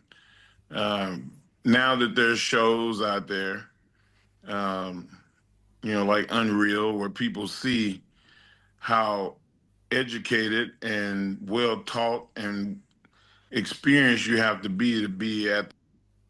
You do? Is that right? You have to be well educated and taught and all. No, you don't. This ain't rocket science, bro. There's so many stupid marks out here. They understand what's going on. Okay? You don't. You don't understand what's going on. I think there's a wall there. And he says it's not the racism. He's doubled down on this, of course. Just like Chael Sonnen did. That's racism, bro. All racism isn't just systemic, as you have pointed out after this. I didn't see this original video, but he's like, I don't have the power to be racist. Yeah, you do. Anybody can be racist, dude. What are you talking about? Again, then they want to get into semantics and go, well, I can't fire anybody from their job or that isn't what racism is. We all should know what it is by now. And there's levels to it, right? There's light racism, and then there's the overt where it is a systemic thing where you're just not going to let somebody into a role, say, in a corporation or whatever. But what he's talking about is just complete. It's like he shut his mind off like Chael Sonnen did, and they're trying to pull a fast one on us. It's not working on me. The highest levels of pro wrestling, you see why it's important to have that training like they do at NXT, because you don't ever want a situation where somebody brand new out the box is put in that kind of situation. Or faces Jerry Lawler on pay-per-view, when they're just brought in because they won the World's Strongest Man competition. But please continue, Mr. Thin Skin. Because that's what this is. It's not skin color with Henry, it's skin thickness, and he's got very thin skin. Because when he first came in, he was just pushed like fuck. So people in the back would have been like, who's this new guy just taking all our spots? Let's do a little joke. And I'm sure there were racist people back then, and some people didn't like him because of his skin color. But the majority of the guys back there will have just been ribbing him to just be like, there you go, you've had your haze in, you're one of the young lads. Well, figuratively because of your age, but you're new to the locker room, so now you've been introduced, and now people respected him, they loved him, and he became just one of the boys. So yeah, he's still sulking because he got the odd or whatever practical joke, and yeah, that's what I believe it is too. It's he feels some kind of way about how things went for him in his own situations, and he's going to put it on this. Mm-hmm. So because he's like, well, he just couldn't take anymore and he snapped. It's like, no, we saw from the beginning he seemed hard to deal with. He couldn't wait a couple minutes outside. You know how many times I've been invited to things and they went, oh, you're not on the list, we don't have you, whatever. Did I go, motherfucker? This is so bullshit. This is so fucking bullshit. Get me in here right now. I'm calm right now. You dumbass motherfucker told me to come down here and I'm not getting it. Like, you just call them and you go, hey, you didn't give them the thing at the door. I'm at the door. And they go, all right, I'll see you in a second. Done. Nope, that wasn't the reaction. So, and Paladin says, Raja did it. he takes responsibility for his actions. It's called being an adult, cause and effect. For every action is an equal or opposite reaction. Sure. Yep. But he's saying Psycho Sid's action is what started the whole thing, which you can say, sure, technically, yeah, that's what started the whole thing. But then again, I thought they came to an understanding. The whole locker room started kissing his ass. We'll let you do this. Well, you can be a part of the show now, which was their whole reason for having him show up in the first place, right? And if you don't think that's true, then come on. Like, well, stop being so naive. But all right, let's hear that. Mark Henry, this is a long ass video, dude. Damn. Let's hear what else his reasoning on this. You know, as an outsider, so to say, that doesn't have experience, to come in there and expect TMZ guy here to know, you know, to properly know what was going on then. It's very hard to not know what your role is. And the best of it is you're either a good guy or bad guy, or you're running in and you're supposed to give somebody a receipt, which means, sure, pick them up, even if that wasn't even planned, but pick them up, slam them. Don't slam them and knock them out. Slam them down like you're working, and then give him one potato on the eye, which is a potato isn't a full-blown live round punch. Like other people are saying, oh, he's potatoing him. Those aren't potatoes. A potato is a hard shot, non-working shot coming from another wrestler, if you didn't know. And I never stepped a foot in the ring. Didn't have to. I have eyes. Right? Yeah, sometimes not intentional either. Sometimes potato can be intentional, I think, but a lot of the time it's just accidental, inexperience, or mistiming or whatever. And it's like, oh, you little bastard, you got me with that one. Yeah. But those were, yeah, like you say, live rounds. They were intended to do as much damage as possible. There was no developmental system when I came in, so I was a lot like him.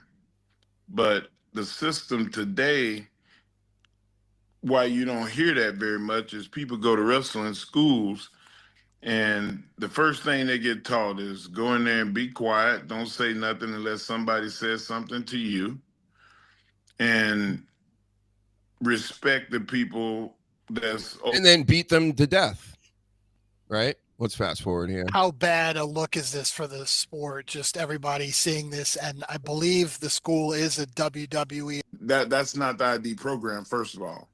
The ID program is so well polished and so well tempered that you would never have that problem in their system. It had the logo on the front of the building, Mark. I see what he's doing. You know, he's a corporate man and all this. He's a company guy. He's not going to cross any of the AEW, none of them like this. But I saw WWE ID right on the front of the building. So they're involved. Secondly, it's not a bad look for pro wrestling.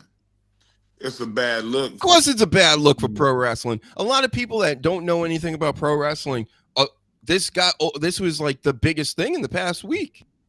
You know, this probably also hurt Clash in Paris, believe it or not, because it's not a great card. Nobody's really looking forward to this thing. So with this happening in the background, people are more looking at this than they are even concerned with what's happening at this next PLE. Because the WWE doesn't give a shit about this PLE either. This is about fleecing France, mostly.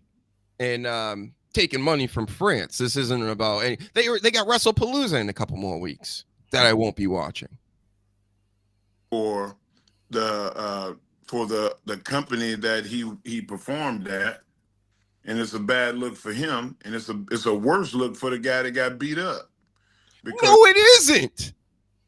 He's gonna get paid now. Everybody's looking. Mr. Beast is coming out of left field. He's trying to stick his fucking nose in this. Everybody. Right. That's what I was saying at the top before you even came on, Danny. I'm like, shouldn't even know who XQC is. You know, that dork with the blonde hair. And I just see a picture of him with Raja, and he's doing this whole gimmick that we're doing right now, talking about the situation or whatever. We're supposed to be talking about this stuff. These people aren't involved in they're just clout chasing like everybody else. See, I'm not actually going out of my way to talk about things for, just entertainment value when I have no business in the story whatsoever. It'd be like me, imagine, I don't know, talking about news from the Home Shopping Network or something. Big news, right, ladies? I'll tell you all about it, Granny. And get it. They'd be like, why? Because somebody fell off a ladder or whatever on the show. Yeah, it's just like, I'm so sick of this. I can't stand all these people. And they're taking up all my space on the interwebs. Get liking and subscribing and sharing, by the way. Put it out to everybody. If you're not on YouTube, come over to YouTube. X people, kick people. And you're cool over there as well, but we want you on YouTube. Need those sweet-ass YouTube watch hours. I don't know. Do we even need to hear any more from this guy? I think I think we've got the gist of it. It's just, yeah. I hate the phrase because it's so overused and sometimes misused, but it's just victim blaming. It's not Syko Stu's fault. Yeah, it was meant to give him a double leg. Maybe because he was so angry, just take an extra punch and be like, oh shit, I went a bit too far then. But he got like 14 or 15 in. Somebody tried to pull him off, and instead of then going, oh shit, yeah, I should stop now. I was just meant to give him a double leg. He kept going and just kept going, and then someone had to like pull him. This fella had to pull him off by his throat, and someone else had to bite him. Then we had this a day or two after with the guy that actually got him off of Syko Stu. So let's hear what he has to say. This is built in the chapters, so we'll probably get an ad. Filling Up podcast, a very impromptu last second emergency episode. We've got Doug and Ian here from our pred catches. You guys might recognize who brought him to the That's the small calf, small ass chicken legs bitch with the cowboy hat. Small ass chicken leg bitch. He's talking about AJ Mana, I guess, because he does have some Seth Crawlin legs. So this fight, whatever you want to call it, Raja Jackson attempted murder. Right, this attempted murder. He landed like 20-something punches on him. 23 punches on. So the guy that actually pulled him off, he agrees with us, Danny. He thinks it's attempted murder too, which again, it's wild. How is he not? And nobody's arrested him. What? You could really beat somebody because why? Because nobody understands wrestling, like Chael Sonnen and Mark Henry say. It's just so confusing and so mysterious what's happening that you really can't do it because it might have been a performance. Yeah, I don't believe that. On him, you pull him off, and then he tried to go at you. So that was he trying to continue beating him even further? I think the culmination between his dad picking on him and all his daddy issues came out, and all the shit that AJ gassed up into his head. Because let me put it this way: I don't like Raja. I think Raja's a shit person for what he did. But I think AJ's a bigger shit person for gassing him up to be in that fucking ring, to leading him to ruin his own fucking life, to hurt somebody that AJ also has a fucking problem with. You can't fucking tell me that's not, I don't believe in coincidence. He was basically trying to put the blood on someone else's hands. Exactly, because he's not going to do it himself, you know? So he's saying that AJ Mana had a problem with Syko Stu and got Rampage to basically piece him up for it. Which kind of looks like that's what happened, right? He's very excited for him to be around. Sneaks behind him and he's like, yeah, this guy. This is the guy I was talking about. Don't look good. The few little backyard fights he fucking got in where he got beat the up, and then you got somebody that's a real fighter, trained by somebody that's one of the greatest of all time, and then you had him do your dirty work. He ruined two people's lives. So what happened when you got involved with Raja? Why did he want to keep going? Well, I know his chat was like gassing him up too, leading up to it, which we've talked about. Another reason why live streaming is toxic. Yeah. Just goes to show. When you're a man, you're in control of your life. If you do things for other men, you're their bitch. You are not a man, Basically you're a puppet. Doug, so what happened when you and him squared off? I just went in there to stop it first, you know, because I was kind of in shock. I saw Stu, I saw the punches, it felt like. And I get people waiting and being like, wait, what's going on here? You know what I mean? Like, but once the slam happens, you should be like, that's not right. And then the first two punches, boom, boom, somebody should be in there at that point, which it looks like this guy was. But he even waited a little bit as well. I don't know how far away he was. The story is that they just asked him to keep an eye on this or whatever, which, I mean, it's just so Bush League, you know, all this stuff. Like, my goodness. Yeah. If you're puking, right, from a concussion that day, wouldn't you be at home? You wouldn't be going to a wrestling event and getting involved in it, right? Makes sense to me.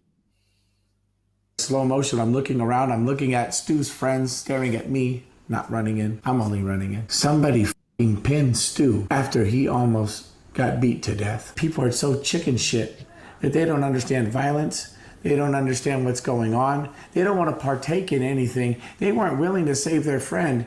And that's exactly it. He's like nailing every point, basically. Yeah. Like, nobody, not only does Raja not know what's going on, a lot of the wrestlers that are in their company have no idea what's going on. They're pinning the guy after the attack. You think that's what the show's got to go on, Vinnie Mac style, right? Like when Owen Hart falls out of the ceiling or whatever. Oh, no, the show goes on. No, it doesn't. Not at an Outlaw Mud show. That's pretty dumb. All right, so let's skip ahead here. He's got like a distant look in his eyes as he's reciting all of this as well, like a veteran or someone that's just got back from war, and you can sort of like still hear Adagio for strings playing in the background with all, and he's just staring off and just like nobody was coming to help. Everyone was looking at me. I knew I had to be the one to do it, and he's fucking done. He just can't believe it came to that. He's just like, what the fuck? Yeah. That is something when you do have a lot of people, and I get it. There are some guys I'm sure had no clue that were like still backstage drinking or doing whatever, you know, but I mean, we saw it firsthand. There were people like hitting them with pillows and stuff. It's like, all right, yeah, you're really helping. Paramedics came. I rolled out. Once I realized that my fucking blood was leaking because he caught me right in the fucking goddamn orbital bone, I rolled out the ring to go fucking fight that guy. I said, him, I'm coming. And then everyone's holding me back. And he had already like ran out of there. Already gone. And then the only person who fucking met him is a fucking crackhead with fucking face paint who's fucking begging for fucking clout for the fucking internet. Man, that whole fucking night, there couldn't be anything more mismanaged in my fucking life than I saw that night. Yeah, for sure. So I'm just trying to get a better understanding of like how the show went on. Who took him out of the ring, first of all? Stu left by paramedics in his own blood, choking. A veteran, a war veteran. Was he stretchered out of the show? Yes, he was a load and go criteria. After that, did the show just continue as if nothing happened? There was kids crying. There was women and children upset. The little girl, Sophia, in my tag team, she saw the whole fucking thing. And as an adult, that's my job to, is to protect everybody. And I fell really short. And if you didn't know, Stu is awake. Been awake for a while. Doing better. Got the GoFundMe and the links. I'm sure it's all out there. It's already made over like $200,000. Nice. So he's doing well. Jericho pitched in. Again, Mr. Beast is like, I want something to do with this. So he's willing to, I don't know, do butt stuff or something. Maybe make a wrestling figure for him or something. I don't know how. I do not trust that Mr. Beast boy. I was in Aldi the other day at the little cheap bit in the middle. I don't know if it's exactly the same as it is over here as it is over there, but he's got like toys, figures now, Mr. Beast.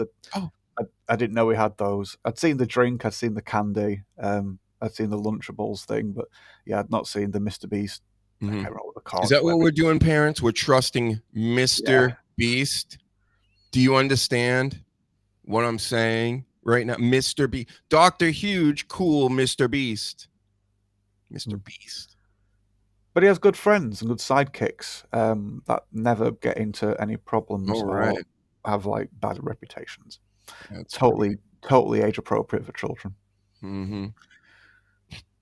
I don't even know if I can do it. I would love to watch this Red Bar vid, and because everybody's watching everybody else's stuff out here, but I feel if I do it, then they're going to come after me. For some reason, when it has to do with wrestling, nobody really cares. But when I do it with something else, like Red Bar is literally watching a Mr. Beast thing, and that's what we would be watching. But I don't know if I'd get pegged for the Mr. Beast thing that he's watching. You know what I mean? Right, yeah. But man, there's this segment he did on Logan Paul and he just nails them. Like, this is who he is, right? And it's just a video of Logan Paul doing a Mr. Beast stunt type thing with a bunch of other creators, and he just does not look good. Everything that John Cena's been saying about him the past couple of weeks, you can see clear as day on this video. So who knows? Maybe at the end, I don't know. We'll see. But let's see what these guys get to say. A little bit more.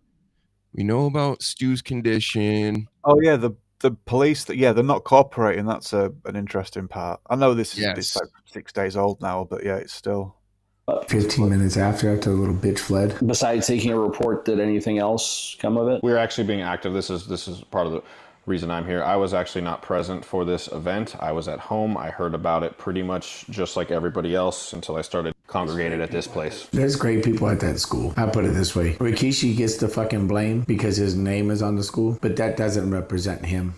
It doesn't represent Tamiko. It doesn't represent a lot of people there. Or Rikishi wasn't even aware of it, right? No. He wasn't even in town.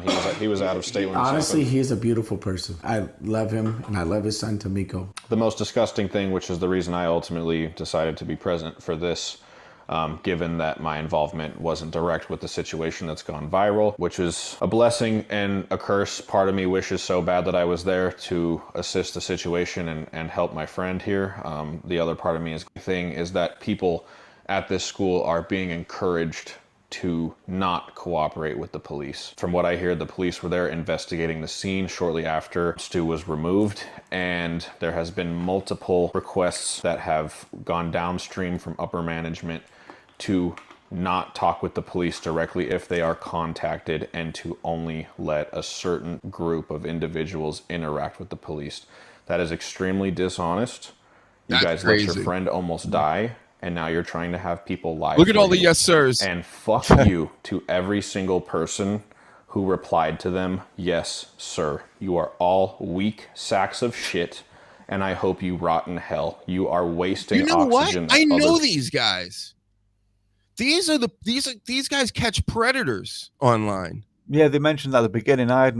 I didn't see that very, very, very beginning bit before, so I didn't know that. There's a guy on the left and the guy on the right. I knew the guy on the right, and then I started looking at the guy on the left pretty close. I'm like, oh yeah, because there's a million channels like that now where they're all trapping predators and Airbnbs and shit. But it's some great content. I don't know. It's kind of redundant after a while. It's like the same thing over and over. But whatever. People could be breathing. Go fuck yourself. And if you continue to be complacent in this investigation and you side with the people who you know are in the wrong, I wish nothing but the worst for you. Is there anything else, I guess, any inside information that people don't know about yet that they would be interested in? Basically, they're done with this promotion. I mean, how could you not be? Mm-hmm. And that's that. And then he this guy, I don't even know his name, to be honest. It's a wrestler who stopped Raja Jackson. He did another video right here. I think maybe a day after again. But he a little calmer now. So let's see what he has to say now that he's cooled down a bit. Hello, people. I wanted to make a video from a more coherent. I still feel pretty broken up over everything, and now I'm just trying to process not just the event, but everything in totality, right? Like I got people messaging me all kinds of nonsense. I know what I said. Oh, I'd fight Rampage if it got Stu's medical bills paid for, and I would. I'd get my ass fucking handed to me. But I would. Nothing to that extent, but like that's a volatile age. And for somebody to be gassed up and high. 25? How old is he? Do we even really know that for a fact? I thought I saw 25. Let's see. Let's make sure. How old is Raja Jackson? This guy in a tow truck. I'm trying to figure out what sort of vehicle he's in. Yeah, it looks like something like that. Maybe even a a bit, what do they call them? The trucker trucks, you know. 25 years old. So 25-year-old people are babies. That's how we look at them. Right? I just, no. I'd buy the double leg and the first couple of punches and then be like, oh shit, I went a bit too far. I'd admit that a lot of 25-year-olds would be that bigger babies, but not 23 punches or whatever it was as well once the guy was out cold. That's just nuts. To me, that means I think you do it at 30 years old. He's going to do it at 35 years old, especially if he gets away with it. Not only by streamers, but by somebody that's a friend. And yes, I'm still mad that worker, I don't even want to give the guy any more praise. I don't want to mention his name. He's an idiot. But you brought this 25-year-old to an event, and then you're getting him backstage, you're walking him. He's talking about AJ, and we're going to hear from him as well after this one. Up to people. The beer can thing happens, which I don't agree with. Stu apologized and asked if you're going to sell it. That's when you know he really sincerely thought it was a work. He asked, are you going to sell it?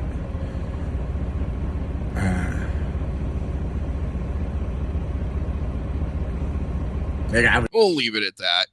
I mean, you know, he's definitely settled down. He's being a little, but he still believes that this was bullshit and that everything, you know. And the one thing that doesn't really bother me, but it just, I like when people show their true colors. And boy, were there plenty of people out here. It was, as soon as they seen this video, it's there. They all do this. They're all like this. They're out here and measuring skulls and shit. Like the very next day. And I mean that literally. Oh, you know, the names and the animals, and it's all black people, right? So there's 500 serial killers. This has just got me thinking in the U.S. supposedly right now. And how many of them do you think are white, would you think, Danny? This is my retort to this, that if all black people are like this, are all white people serial killers? Because there's a lot of them. They sure do like the taste of human flesh. Right, Sean Cena? Where are you? So I guess all white people like killing young ladies and eating them. If we're going by the same logic, you know? So these people out here with the racial stuff. And I already pointed out with Mark Henry and the other side of it, where it's like, oh, it's a big deal. He was assaulted with a can. Can't you see that anybody else would have tried to murder this man? It's the right thing to do. And both sides of all this stuff, as usual, is so it's so nonsensical. So, yep. Fact, white people eat people. Right? It has been known, yep. All right, hold on. Let me find this. I retweeted it earlier. People are probably like, why'd you retweet this now? Where are you? There he is. He's punching himself in the face. Hold on. This is going to be great. Like, it almost seems like this is a work, too. Hold on, folks. AJ Mana coming on the way. The cowboy hat, skinny-legged freak, or whatever he called them. All right. What's your take on this now that everybody else has spoken and said what a bad guy you are? That's a receipt, bitch. That's all the fuck I told Roger to do. The only thing I told Roger to do was give him a fucking receipt because that's what the promoter wanted to do, to fucking be done. This storyline, and then the shit gets out of hand, and you not watch the video. Who told Roger to throw the punch? Watch the fucking video. Here. I'll give you a hint. You ready? And I quote: "Get in there and fuck that motherfucker up." You run in and fuck that motherfucker up in the mat. You ready for that? Yeah. Did that come out of my mouth? No. No, everybody is in the wrong, of course, but he's really trying to bury Rikishi's cousin here, huh? Yeah, he's trying to wash his hands really aggressively. No, came out of the promoter's mouth. Fuck you. What, I'm supposed to kayfabe this shit to protect them? Fuck you. Y'all niggas watching me burn. Y'all told me to shut up and not say nothing just so I can fucking get buried. Fuck y'all. No, I ain't shutting up about nothing. I'm telling the whole fucking truth. Like it or not. And if you don't like it, pull up, bitch. I ain't got nothing to lose. Pull up. You didn't smarten him up though, did you? You didn't say to him, "Oh, right, so when you go in, they're going to be doing something like this. You go in, take his legs, roll back out, the other guy will hit him with his finish or whatever, and then there you go, you've caused him the match." You just left it at "fuck that motherfucker up," and you left it at that, and then you just slapped him on the ass and pointed at the other guy, essentially, and you didn't help the situation at all, and you instigated quite a lot of the initial problem. Point that I really want to overemphasize is that beforehand. But if you just look at the video, it looks like, oh, I didn't know. I'm sorry, I didn't know. But from somebody that was there, that's not the truth. Hello?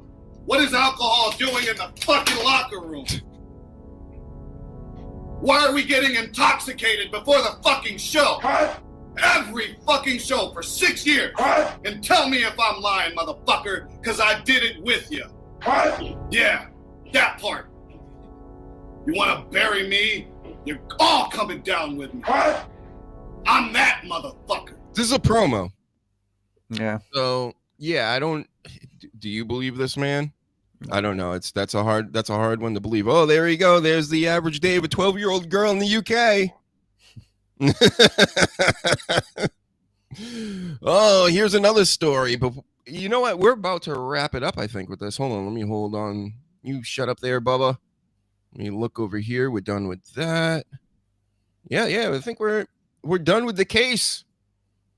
We're done. We've figured out the verdict is Roger Johnson is a dumbass.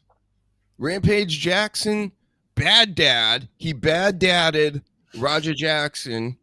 And this was an outlaw mud wrestling show. They also have some blame. They're getting their comeuppance. The people are leaving their promotion. WWE wants nothing to do with them anymore. Probably going to be shutting down. You know, it's pretty easy to shut these promotions down, Danny. Yeah, the story just went from bad to worse, didn't it? Like I said earlier, I saw the clip, and I thought there's got to be more to this. This is just looking bad because it's like a 20-30 second clip. But then the more you see and the more you learn, it's just like, oh, this is all just a shit show, and it just gets worse. I hope Stu is doing well, of course, and I foresee that he will be taken care of. You know, the wrestling people are pretty generous. And they get what's going on. My thing is, how is this guy still walking around? Just walking around in public. I know he got booted off a kick. Oh no, my kick. You know, but geez, this is some bullshit, bro. That's your biggest worry? You should be in prison. So okay. I think we're done with that. We got all the facts straight in that one. Yep. Can't believe there were people out here trying to gaslight us, trying to engagement. Well, I can totally believe the engagement farming aspect of it, which way more people were doing that, where they're like, I don't see a problem with this. I would have done the same thing. And it's like, next thing you know, they got like 1,000 retweets and comments and things. Yep. Can we all wake up to this? Do you want me doing this out here? Want me rage baiting everybody? I'm pretty good at it. I can get people really mad at me. I know the buttons to push. But I really, I've done it before, Danny. Years ago.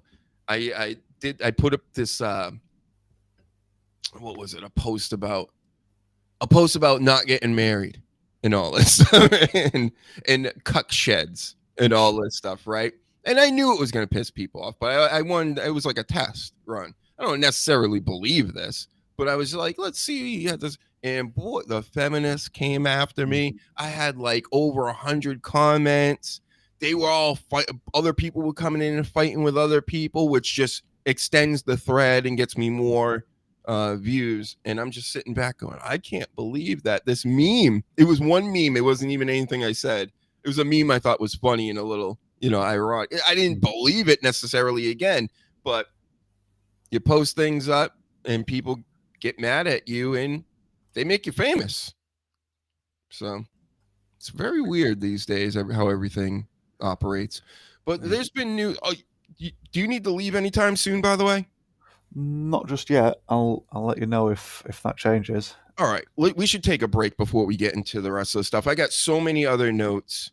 But just to push aside your comment, sorry, about avoiding the engagement farming for the evening, I would like to congratulate you on fixing racism tonight. As you said, you were doing the title. So, yep, yeah. You helped as well. We fixed it pretty good. And I'm sure everybody that reads that title will have nothing but thanks to say to you, and nobody will take it seriously and think you've actually meant that. They won't just be a dickhead about it. No. They think everything I say is completely 100%. On the level, and I mean it all, which I do. Of course. I love the people that they can't get over my name. Why do you call yourself that? Do you call yourself it because of this and because of that? I'm like, whatever you want to think, bro. Whatever you want to think. That's what it is. I am whatever you say I am, just like the Eminem song. Yep. Please don't. I won't. 10 feet tall. Yeah. I'll never do that, Paladin, whatever you're saying. And you can't take him serious with the cowboy hat. I couldn't. You didn't like the cowboy hat with the underwear and the skinny ass legs?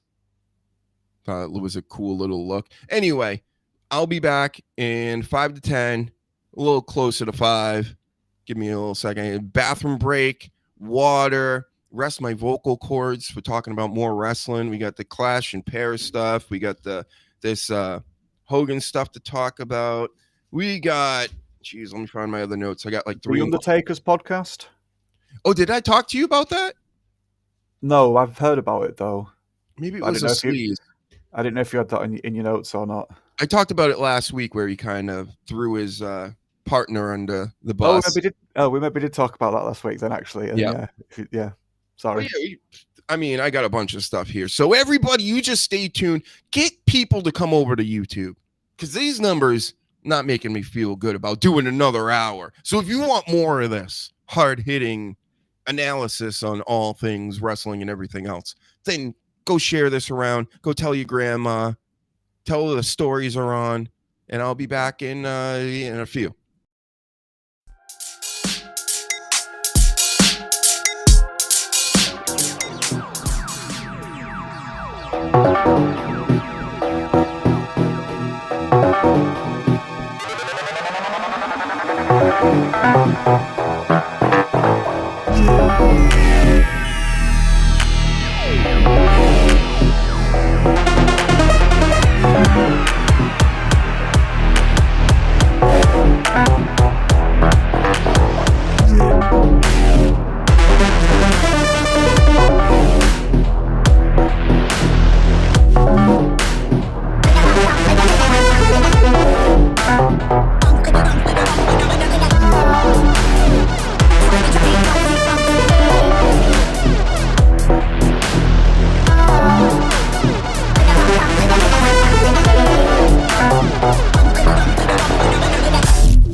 looks weird. Oh. We're back. We're doing it, everybody. Let's bring this in and do one of these. Heavy clip show today, folks. We never do this many clips. Never. It's always just smart ideas. My old internet wouldn't have handled it anyway. I'd have been kicked off like 2 hours ago. Yeah. All right, let's watch a little more of these clips here. We got Bubba the Love Sponge now, who's been being redeemed over the past few weeks.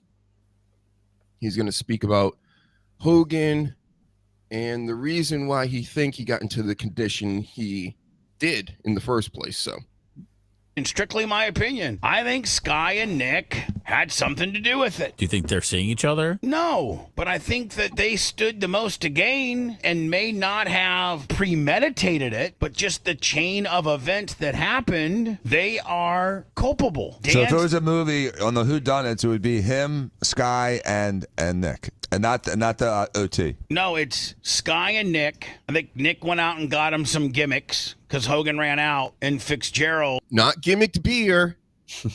He's talking about real world gimmicks. And if you don't know what that is drugs. Drugs are gimmicks. Probably knew I can't be prescribing 20, 30, 40, 50, 60 perks like I used to. They're perks all of a sudden. What? Why are you doing? Okay, if you're going to do the wrestling talk, just stick to it. Because I'm sure he's a smart enough doctor, Dan, to know that if his diaphragm nerve has been cut and you take too many of those, I'm sure he's been a doctor for 30 plus years. He knows from past experience how overdosing someone with narcotics can be detrimental. Right. So he backs off. Hogan runs out. Hogan goes through the 30 some days that, he had a few gimmicks. Nick, this is strictly my opinion, 100%, goes out and gets him some. They've been stepped on. Hogan takes what he usually takes. It kills him. And Sky probably isn't necessarily in on that side of things, but maybe she's in on trying to cover Nick's ass. Hey, he's been right before just recently, and boy, does this sound like a familiar story. Like I don't know about you, Danny, as far as your opioids and things, but specifically in my area, it was hit hard with that. Like right around 2001, I want to say 2002, maybe 3 even. But that's when I started seeing buddies and people I knew that were like, oh man, for legitimate reasons, we're trying to get narcotics. And they're like, they gave me some shit that like I needed 3 IDs for and all this stuff. And I remember talking about it with people back then. And they would be like, this stuff is like out of control. Like just crazy good, you don't feel. I knew people that were like in major accidents and stuff, and they're like, I just feel amazing right now. And of course, they all got hooked afterwards. Anybody with a bad back, anybody with anything gets hooked on these things. So you got Hogan, who with all the surgeries and all this stuff, of course, he's going to need pain medication. Probably has been using it for the past, 50 years, ever since he got into wrestling. So the way it is now, what they do is they flooded it at the beginning with this stuff in the early 2000s where it was real easy to get. And then I remember I used to work at certain hospitals and things, and I would see like not as a doctor or anything, I want to make that clear, but I would see people freaking out trying to get more drugs from the doctors, and they wouldn't give it to them and all this stuff. And yeah, so they end up going to the street and stuff. I'm not saying this is the case with him, but he couldn't get it from the doctors anymore. So where do you go?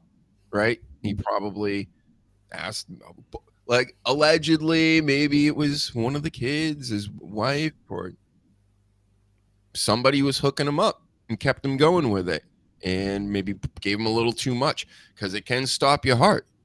It slows you down so much that your heart stops. Yep. So I don't know. This Hogan stuff it gets pretty crazy. I mean, I think it's just weird him living in Clearwater, because I know that place is run by Scientology. And I'm not like this big, I know everything about Scientology or even care. It's just, I find it all odd. It's just very weird, you know? He's a very big name to be in a city that is notorious for these things. But he's a big Florida guy, so maybe there's nothing there at all, but there seems to be something here with this. Do you have any thoughts on this, Hogan? Do we just need to like give it a rest and let everybody off, you think? Or No, not at all. He definitely had pain problems. Didn't he get shorter over his career? He used to be billed as like 6'10" or something like that. And maybe that was his working height, but I'm quite sure because of after years of doing his leg drop, his spine sort of like compacted a bit. So if you're going to do that sort of thing repeatedly for 30 years, 40 years, whatever it was, it's going to fucking hurt. So yeah, if you're Hulk Hogan and you really need some pain meds, you're going to use your name to even just get some on the street. So I wouldn't be surprised if something like this had happened and it was an overdosing issue, but I'm not a medical professional, nor an investigator in the case, so I don't know exactly. But we'll see, because, yeah, Bubba the Love Sponge just seemed to know a few things, and he's been right. Like you say, he's been vindicated recently. Bubba the Love Sponge. What a name. I can't believe I know all about him, too. Yep. All because of the Howard Stern days. He used to be on Howard 100. I never listened to the show even when it was on there. I only had Sirius for Howard Stern. Can you I couldn't even imagine. I love that show so much. It's a big part of the reason why I do this today. But I went out of my way to pay for it. That's how hard they hooked me on the regular radio. I'm like, this show is so good. I would definitely pay to listen to this every day. And then, of course, he cuts it to like 4 days and 3 days and then turns into what it turned into, which was just complete nonsense. And I stopped paying long ago. Yep. We're the saviors. You're welcome. You're welcome, Paladin. Just like Negan. Yep. If there's ever a zombie apocalypse, listen, everybody just call Dr. Huge. I'll find us a warehouse somewhere. We'll get us all set up. I'll carry a bat around. Everybody can be real scared. Because the guy with a bat. The governor was the guy, Danny. Did you watch that series, by the way, Walking Dead? No, I watched a few of the first season, but it was just at a time where just everything was zombies, and we're still doing that now. So I was just like, meh, zombies is tired. Yep, zombies came back hard in the mid 2000s, but the show came out 2010. I'm a big zombie guy. That's probably my favorite horror genre. It just is. You know why? Because you can do so many different stories with it. I think that's why I like it so much. And it shows the people to be the monsters at the end of the day. Yeah, I get that. But it was one of those things where a television network decided to like, right, we're going to take zombies, we're going to add it to Dawson's Creek, and we've got this. Just like they took superheroes. Dawson's Creek? Come on now. It's great. Just soap opera, just soap opera X, whatever. And then like when they did heroes, it was like superheroes. This was before the Marvel and DC trend and acquisition of everything. Plus Dawson's Creek equals heroes. And they were just doing that with a lot of things. Fantasy plus Dawson's Creek equals Game of Thrones. You see where I'm going? And it was just so formulaic. And it, like I say, it was at a time when zombies were just, it was tiring. The last zombie sort of thing I really enjoyed was the first 28 Days Later. And they weren't even proper zombies. And I liked that because they tried something a bit different. And I know Romero tried some things like with zombies walking around with like knives in their hands and being able to fire guns. I never like when zombies are smart. If yeah, zombies are smart, that went too far in the wrong direction, did that. Mm-hmm. No, they should be just dead people, and it should be a lot of them somehow, even though there's not many people on Earth anymore. Yeah. But sci-fi horror is my favorite. That's what Paladin likes over here. Loves it. Yeah.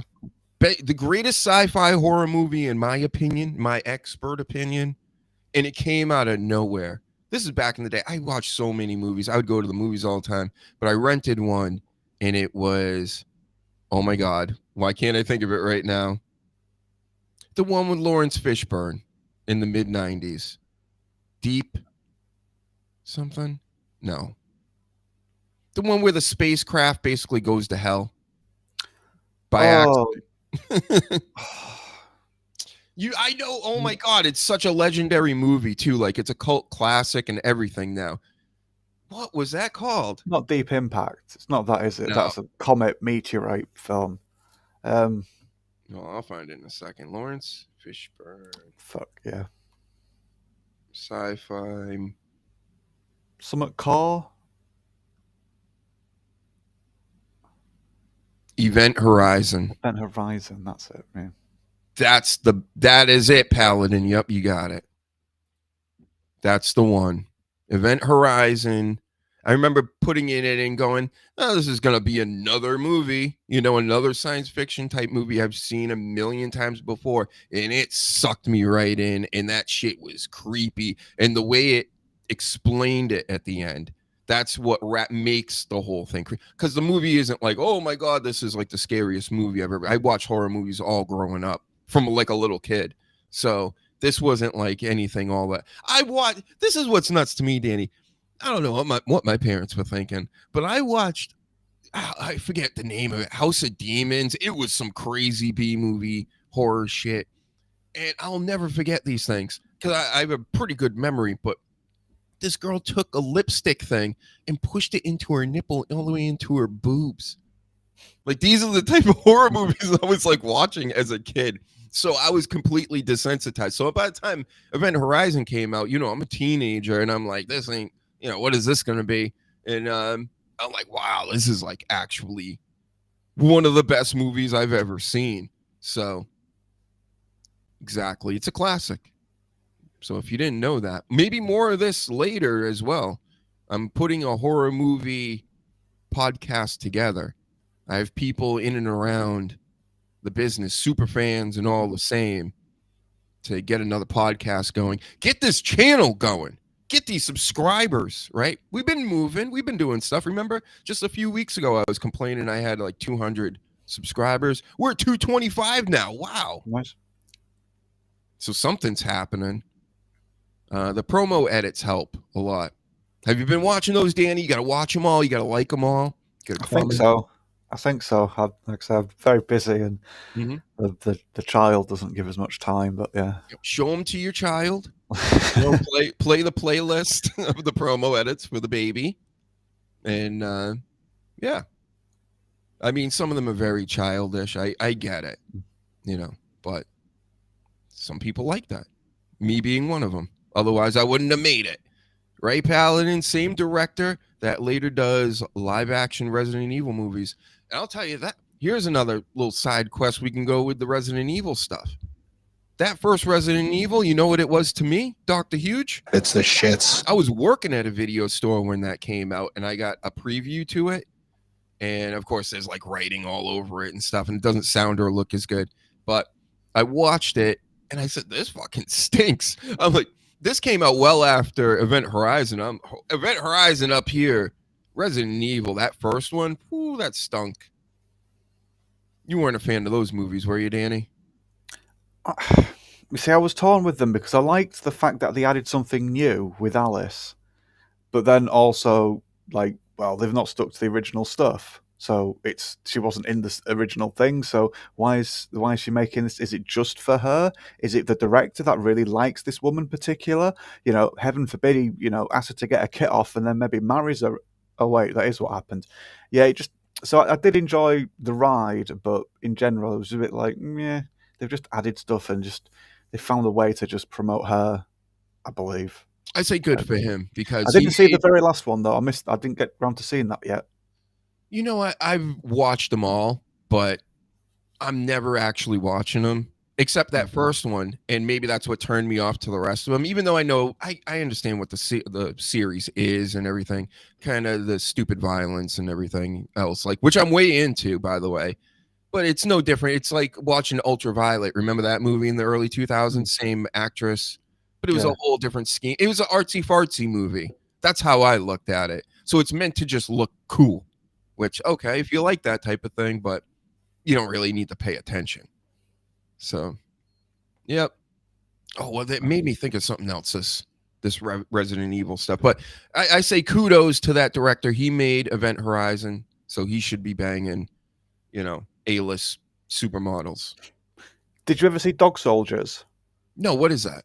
It's a film by Neil Marshall. I think you'll enjoy that. It's a British film, werewolves. Oh, I do like that. Yeah, set in the. You know what? That sounds familiar now, but I'm sure I haven't seen it. Yeah, it's the same guy that did The Descent, but that wasn't that good. That came after Dog Soldiers. Mm-hmm.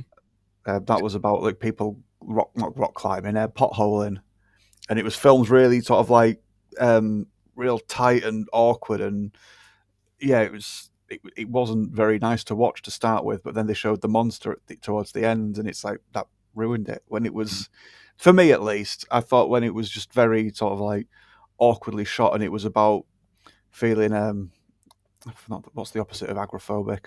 My brain's just gone claustrophobic. There we go. You just felt really claustrophobic in the first half, and that was like the villain. But then they had monster sort of creatures in it, and then once they showed them, it's like, oh, this doesn't bother me as much now. It was worse when I was like, I'm going to get trapped. I'm going to suffocate in here. But Dog Soldiers was really good. It's humorous as well. So British comedy / werewolf gore stuff. That's another movie. It reminds me of all these similar type of like Resident Evil types, the Underworld movies. Which I went to the movies to see the first Underworld, but again, it was kind of like, it's cool, but I don't know. Blade hits different for me. That first Blade, the second Blade was also good. The third Blade was kind of insane. It was just, it got super corporate at that point. But the first two, like, those are also up there. You can't really call those. That's more like just an action movie. But yeah, horror movies, it's that season coming around again. And if only more people knew what Halloween was really all about. They don't. Yeah, more creepy stuff. Well, then they celebrate it. You know what? We might too, depending on the day it falls on. So I got some other real world stories, but I would rather have the video, and some of them are getting older now. I'll just talk about it real quick. We had this Rhode Island attorney general over here recently. She was partying in Newport, rich area in Rhode Island, the smallest state in the country, by the way. And this restaurant didn't want him there, her and her girlfriend. And they start talking back to the police. And no, and you can tell they're a little drunk and everything. Kind of like the guys in the locker room for the Raja situation. And they're talking back and they're getting into it with the cops, and they eventually get arrested and everything. And of course, it's all caught on the body cams that the cops wear now. And then it's put out there to everybody. Again, I don't know. I would be losing my job if I did things like this. I'd be losing all my freedom for a while if I did any of this stuff. And these people, slap on the wrist. Oh, yep, we're going to suspend her without pay for a week. Yep, nothing to see here. So I know over there you got the same situation, but it's definitely happening here too. There are haves and have-nots. There are different rules for different people in this place, and that's fucked up. Was it the one where the two snooty lasses and one of them's like, she's a fucking AG or something like that? I did see this, yeah. That's in my neighborhood, kind of, like in my area. And then she ended up getting arrested anyway, and I think the friend might have got arrested, or at least a warrant. And she was acting up even more, kicking and not letting them close the door and stuff. The cop. And then the beta males in the back. Babe, I'm right here, babe. Don't worry, babe. I'm like, this whole thing is so cringe. Body cams. That was a good idea, to be honest. Yeah. It's Cops. That I don't know how long Cops was on the air for, but that sort of like died down a bit when reality TV show came in. But then that's based, to me, that's what the body cam stuff is. It's just Cops again. Mm-hmm. But there's just so much of it. It's not just like an hour a week for 25 weeks a year. It's unbelievable how many people out here, again, they can't be civilized. They have to break the law. And not even like man's law, like, okay, I get it, if we want to get real deep about all this stuff, but I'm just talking about, just acting right. And again, I just watched people. I'm like, I noticed these guys. They're predator hunters like pretty much everybody else is. So I shouldn't be so surprised because there are so many creeps out here. Like, we could start our own predator hunter channel, you know? It's funny because some cops in some areas, they'll get like all mad at you. It's almost like, how dare you make me work? I didn't really want to work today. You know, like, now you got me. Nothing's going to happen to the guy. But things do happen, you understand? Flatfoot, 5-0, whatever the old-timey slang is. Copper. That video was hilarious. They were acting like children, and that's what I'm saying. Where are the adults? Where is everybody? Where's all the people that are supposed to be really running this place? And no wonder all the people that run everything, they're like just basically stealing. All the kids got their hands in the cookie jar because there's no adults there to say, hey, you shouldn't do that. Don't do that. That will ruin the country. Don't do that. That will ruin the world. They don't give a fuck. They're kids. So, yep.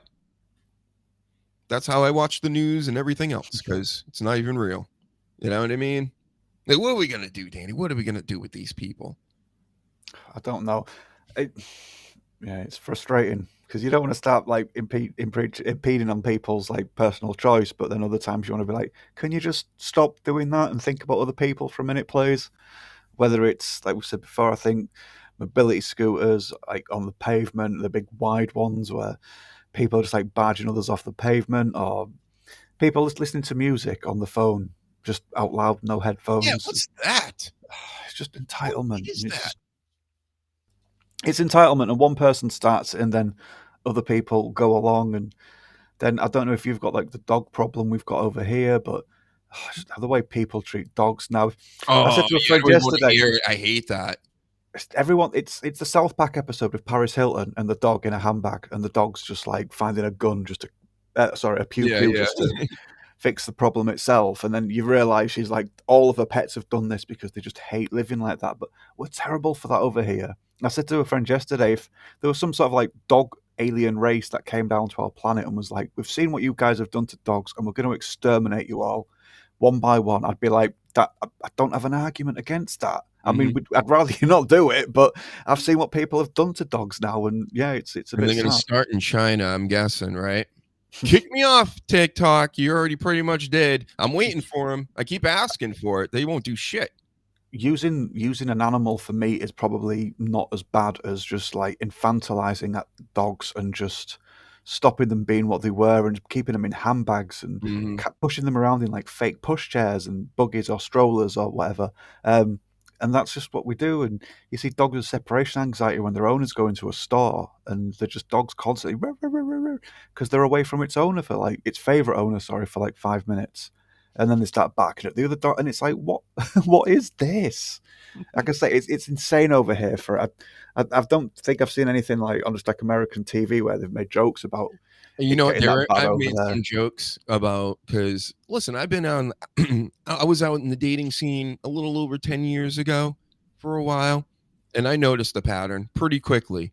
All these single bitches got dogs. Remember, they used to be cat ladies back in the 90s. They'd even goof on them on, The Simpsons and things. The lady would throw cats and everything. And those were like older ladies too. But then it started becoming younger ladies were getting cats, and they started becoming the cat ladies into the 2000s. And then late 2000s, all of a sudden, all these broads have like 2-3 big dogs, not little dogs, big dogs. And then none of them are trained. So I would like say, court a lady properly and go to her abode. And then all of a sudden I'm like attacked. Dogs all over me, fur all over me. And I'm like, I'm supposed to go out and you got this going on here. Or you go over there and they got these prisoners, like what you're talking about, just complete prisoner dogs, and they get let out of cages and they run around like this. You can't even see them. They're just buzzing. And they go outside and they'll run around. They go inside and they run around, and then they lay down in a spot. And it's just like, that's their life. Like, wow, that's nice. What I'm licking up peanut butter. That's what both of those dog types have in common. They get trained to what? Exactly. You open the cupboard and that's all that's in there. It's like, why have you got 36 jars of peanut butter? What could you possibly need for that? He's like, Mama's got a busy Saturday night set up if you go home early. Spade and neuter your pets, just like Bob Barker used to say. Some of these people, they really need to be spayed and neutered, and I think Bill Gates, at least in that point, is doing a pretty good job of it. But, you know, because, again, there's an epidemic of pets, and if you're a single lady, I get it. Oh, you think you're going to be protected, but then you get one, and then you get two big ones. And when does it end? And then, again, you're locking them up all day. Like they're not an actual being, and then you just let them out and go ahead, go crazy. And they have to listen to the shit all day. That's a captive audience. That's what that is. And you just treat it like a baby and you just talk to it like you would do your friends, but nobody wants to really listen to you. So you just force it upon that poor animal. And people can do that with pets all the time. Yep. Been able to do that, but like you say, it's just a bit of a fashionable thing now for 1, 2, 3 dogs per house, just to one single person. It's excessive. But least, the dog aliens would mother us. They would not take pity on us. At least they're not real humans, though, because there's enough people doing that too, and then just go and do whatever you want. You know, have a phone, and see you later. Crazy, man. I don't like where any of this is going. I was going to talk about some wrestling, but again, it's like, I don't care about this. I'm barely going to watch tonight. Nothing's going to happen. What's going to occur? Is it Clash in Paris tonight? Yeah. Fatal 4-way. Right. Reigns versus Bronson Reed. Who cares? Roman Reigns talking about retiring. You've given the business up. You're literally showing us behind the scenes. Who cares? This isn't exciting. Roger Jackson almost killing a guy and not being in prison. That's exciting to me. That gets the juices flowing, if you know what I mean. I can't help it. It's just that's entertainment. That must be what it is now. So, I guess in some shape or form, it is a work, but not the way that all these Johnny-come-latelys think about it. The ones that are like, all these guys in tights. Wait, was that a hardcore match?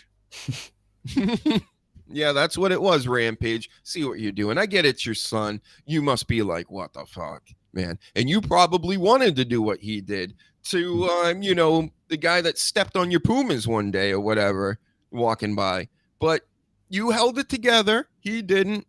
You already prepared for this. He didn't. He's not the smartest guy I've ever seen. And, of course, I mentioned Shedeur Sanders earlier. It just...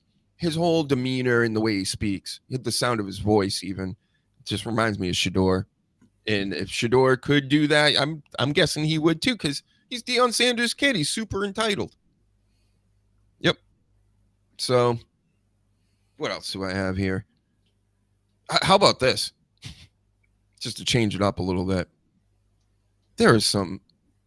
there's always been hot chicks in wrestling. And lately there's, you don't have to, I know, I understand. You have a whole thing going on over there, families and wives and things. But I'm just going to speak for everybody else. This is some of the hottest chicks I've ever seen all of a sudden just coming into wrestling. And I'm starting to notice a lot of the wrestling I'm watching is like NXT, because there's a lot of hot girls. Kendall Gray is like, she actually can wrestle, like real life wrestle. She's like crazy hot, and she knows it. You go look at her by the way she's her gear is and everything. Then you got this Tekla in AEW. Have you seen her, folks? My God, Thelka, I believe it's spelled, but makes me want to say Thekla all the time. But what? She's insanely attractive. And then who else? There's more. Kiana James that debuted last night for 2 seconds. My goodness. That's right. So I can't completely quit wrestling, Danny, you understand? I mean, These are 3 10s in my book. All different, but all amazing. That's how Dr. Huge likes it, folks. So keep an eye out on those, especially those 3. And we already know Salt Rook is there. People are trying to goof on what's her name, Tiffy Time, because she didn't wear makeup at an event. You know, she's got all punch marks on her face and shit. It's like, yeah, that's what a woman looks like in reality. You know, like I'm used to it. I've seen it before. But apparently a lot of these like weird incel types out here, they're like, wait a second, you don't look perfect. Yeah, they're not supposed to. All right. So I don't know. Do you have anything else that you would like to tell the people? No, not to just cut that short, but yeah, there's always going to be attractive lasses in wrestling and whatever, but yeah, like we've said before, some of them don't have the intention of being in wrestling for long. It's just a little platform to just get them more fame and maybe get into other TV, or film, or just only friends sort of accounts. I'll tell you, these three can work. That is highly attractive as well. You know, being a hot chick and being a diva, whatever, we've all seen that before. But when you're like actually good at what you're doing too, that does help a little bit. Not just with ladies, with men. Of course, ladies love that with men because they see dollar signs. They're like, this guy's good, you know, and they're like, whoa, we can make money out of this. Guys aren't usually thinking like that with women, I'm saying. But like in this case, they all, even one of the announcers was saying it last night about Kiana James. They're like, she looks like a wrestler. Like she looks like she belongs here, even though her gimmick is all that, you know, I'm a boss bitch type thing. But this is funny. That kind of goes along with this. I saw on a live show out there that CM Punk got pop rocked by Roxanne Perez. Watch out, CM Punk. You know, now he's interacting in the ring with them. You understand what I'm saying, Danny? If I was CM Punk in his position, being on tour with hot chicks that are 20 years my, you know, it could be my daughter's age, and they're looking up to me and they're all like, yes, I love you. You're a legend. And let me do my finisher on you. And I'd be like, you finish on me anytime you want. You understand what I'm saying? Yeah. CM daddy issues. That's what they'll call him. Yep. It was Cora Jade, I remember, was the other one. They kept taking pictures with him. Then Becky Lynch brought it up, which was so disrespectful, Becky Lynch. Just like you with Ozzy Osbourne and Kelly Osbourne. Did you hear about this story at all, being over there? So Becky Lynch cut a promo this week that I didn't even watch. Raw was on earlier, so by the time I got to watch it, I just skimmed right through it, and I saw Becky Lynch promo, and I said, don't need to see this. But I heard later on in the week that she had spoken about Ozzy Osbourne and, you know, kind of trashed the town that they were in over there. And Kelly Osbourne is legit pissed off about it. And WWE even apologized. And people are really asking, like, when's the last time they apologized like this? Like, so if they apologize, does that mean Becky Lynch didn't have the right to say all these things? Like she just came up with it and nobody knew what she was going to say? I can't believe that either. I'm thinking, isn't everything scripted? You guys all watch the Unreal out there. Tell me in the comments, chat. Come on, chat. So Becky's a veteran in the WWE sort of like world, a modern veteran, I suppose. So they'll just let her go out and ad-lib whatever she wants, really. They maybe didn't know exactly what she was going to say, but it just happens sometimes. Yep. So, I don't know. Take her to court, Kelly Osbourne. Make this more exciting again. She'll be on a pay-per-view at some point. It's Dead Jelly Roll. Yep. They'll have her run in the ring and try to kill Becky Lynch, right? Yeah, maybe, yeah. Could be. She'll do 43 punches. Yep. And then, Lil Nate will try to pull her off, and she'll shrug him right off. Continue to break her face all over again, just like Nia Jax did. But then, these things turn into fame and fortunes. Becky Lynch already knows this with the man routine, right? Shout out to Nia Jax, the face breaker. All right. I think that does it for me. We said it all. I mean, we conquered racism. We told everybody about the Jackson situation, that everything that they didn't know about, all in order too, as best as I could. So, yep, you guys better appreciate this. You better like and subscribe and share. I'm telling you, I've been saying it for weeks, but for real, eBay this week will be coming, and it will be in the link tree, which it already is. Follow that store because things will be added. I will be doing a few special auctions for some of you that may know, and I may let some of you know, of course, if you get involved with this. Like everything, share everything, be on the lookout for new promo edit videos this week. And of course, I'm up to making new jams. I got 2 more in the chamber ready to come out sooner or later, and that will make a total of 3. And then we're on a whole nother album here. So yeah, Danny, do you have anything you want to tell the people where they can find you and read your items?